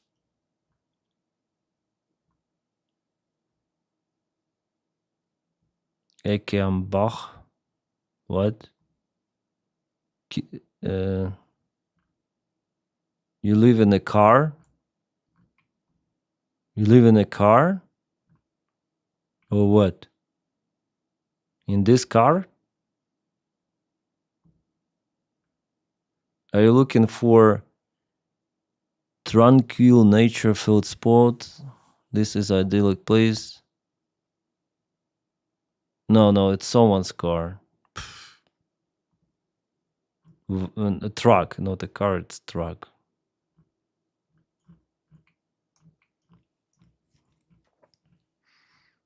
A dog.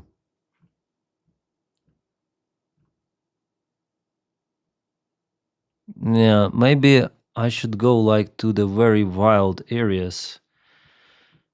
Like Zurich, and here to the south we have mountains, like really remote, like this one. What is this? 1,600 meters elevation. A wooden farm. Oh, you can just place your tent there. But still, it's great. What's about the fireplace? You cannot do it. That's the downside.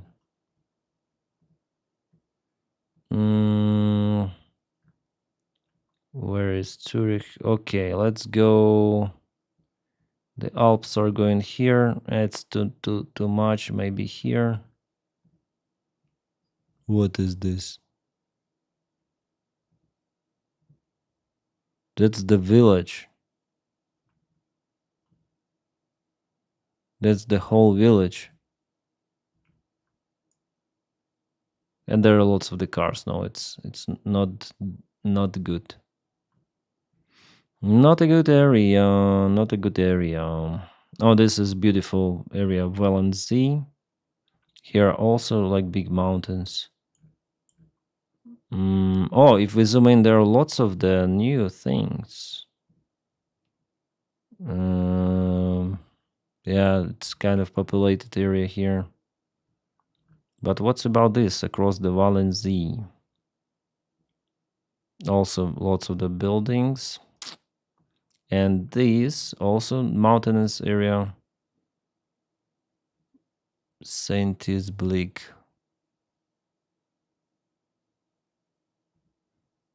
Nice.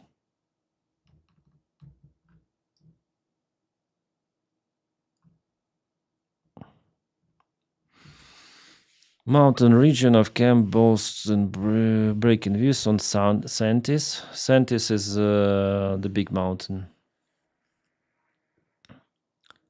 We are farming family with a passion for what we do. Oh, nice. So you just on the, like you go there with a car and you put your car near their something, yeah, on their property, maybe their farm, and that's it. And our animals, we can't wait to share our beautiful view with you.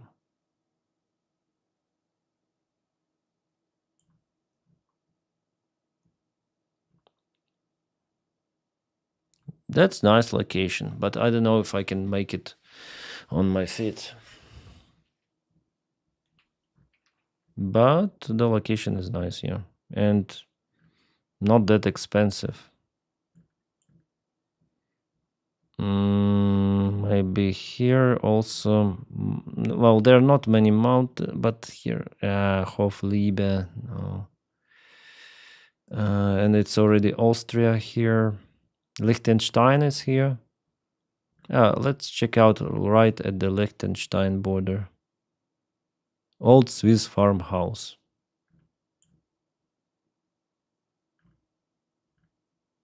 No, it's just a village.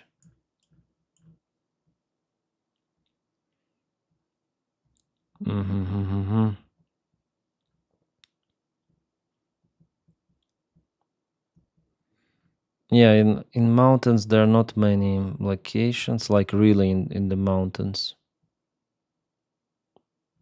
Flugplatz Mollis, I've flown there. Maybe here.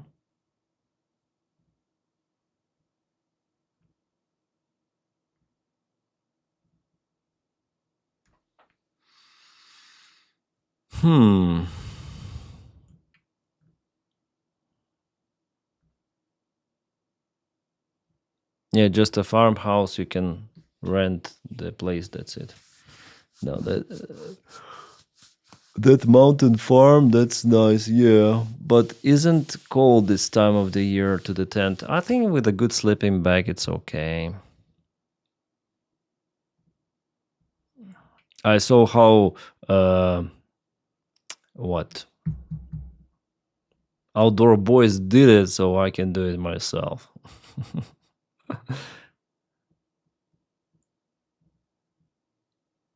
Uh,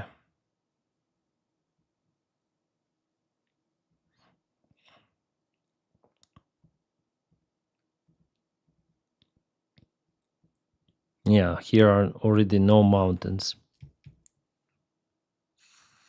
Yeah, you can like find lots of the stuff. Finally, I got this website, so I'll search. Maybe just gonna go somewhere. Highest camping, some unique, interesting thing, and gonna camp there for one day, and that's it. Just for the video content.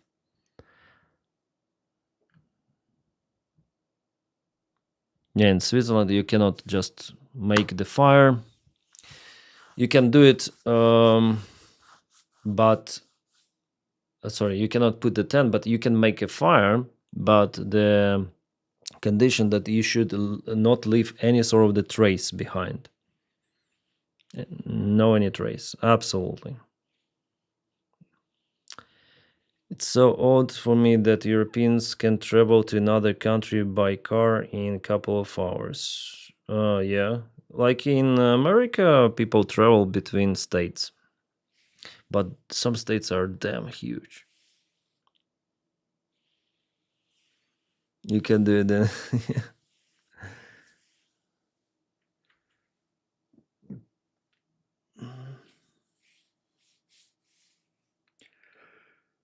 I'm streaming already for 3 hours. I thought to play some game, but I don't know. Maybe I need to sleep. And the activity on the channel is 71 people watching. Well, it's okay, but I understand that I'm in lack of energy a little. Yeah, Kstova is on fire.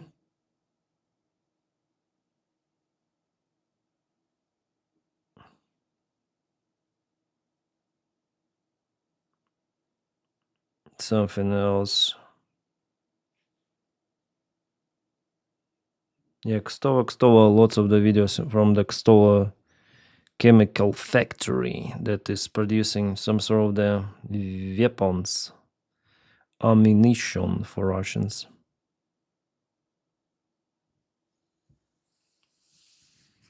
Yeah, today's video sucks really. It was a very bad time for me to upload it. Fewer viewers so far, as your audience isn't typically active on YouTube around this time. Fuck. I hope tomorrow it will pick up. Tilt, hi.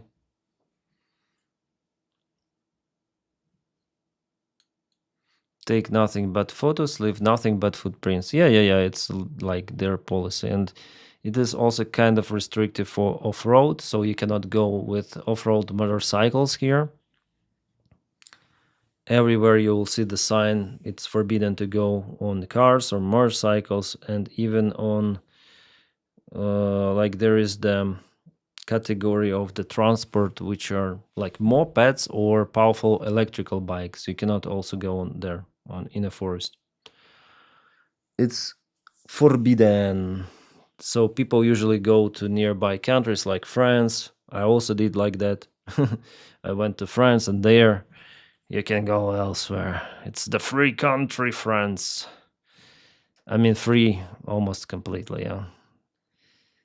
Struwinkel High. Is it a late night or morning stream? I would say a late night. Where is the most of your audience from, Dennis? From USA. 26% or something. Oh, you aggressor. Yeah, the first one is USA, then UK, then Canada, and then Germany, it seems like. Germany is like in top 5 usually. As for the Twitch streams, Germany sometimes is even number 1. As for Twitch, I see the analytics usually. And yeah. Germany. Maybe it just goes with recommendation.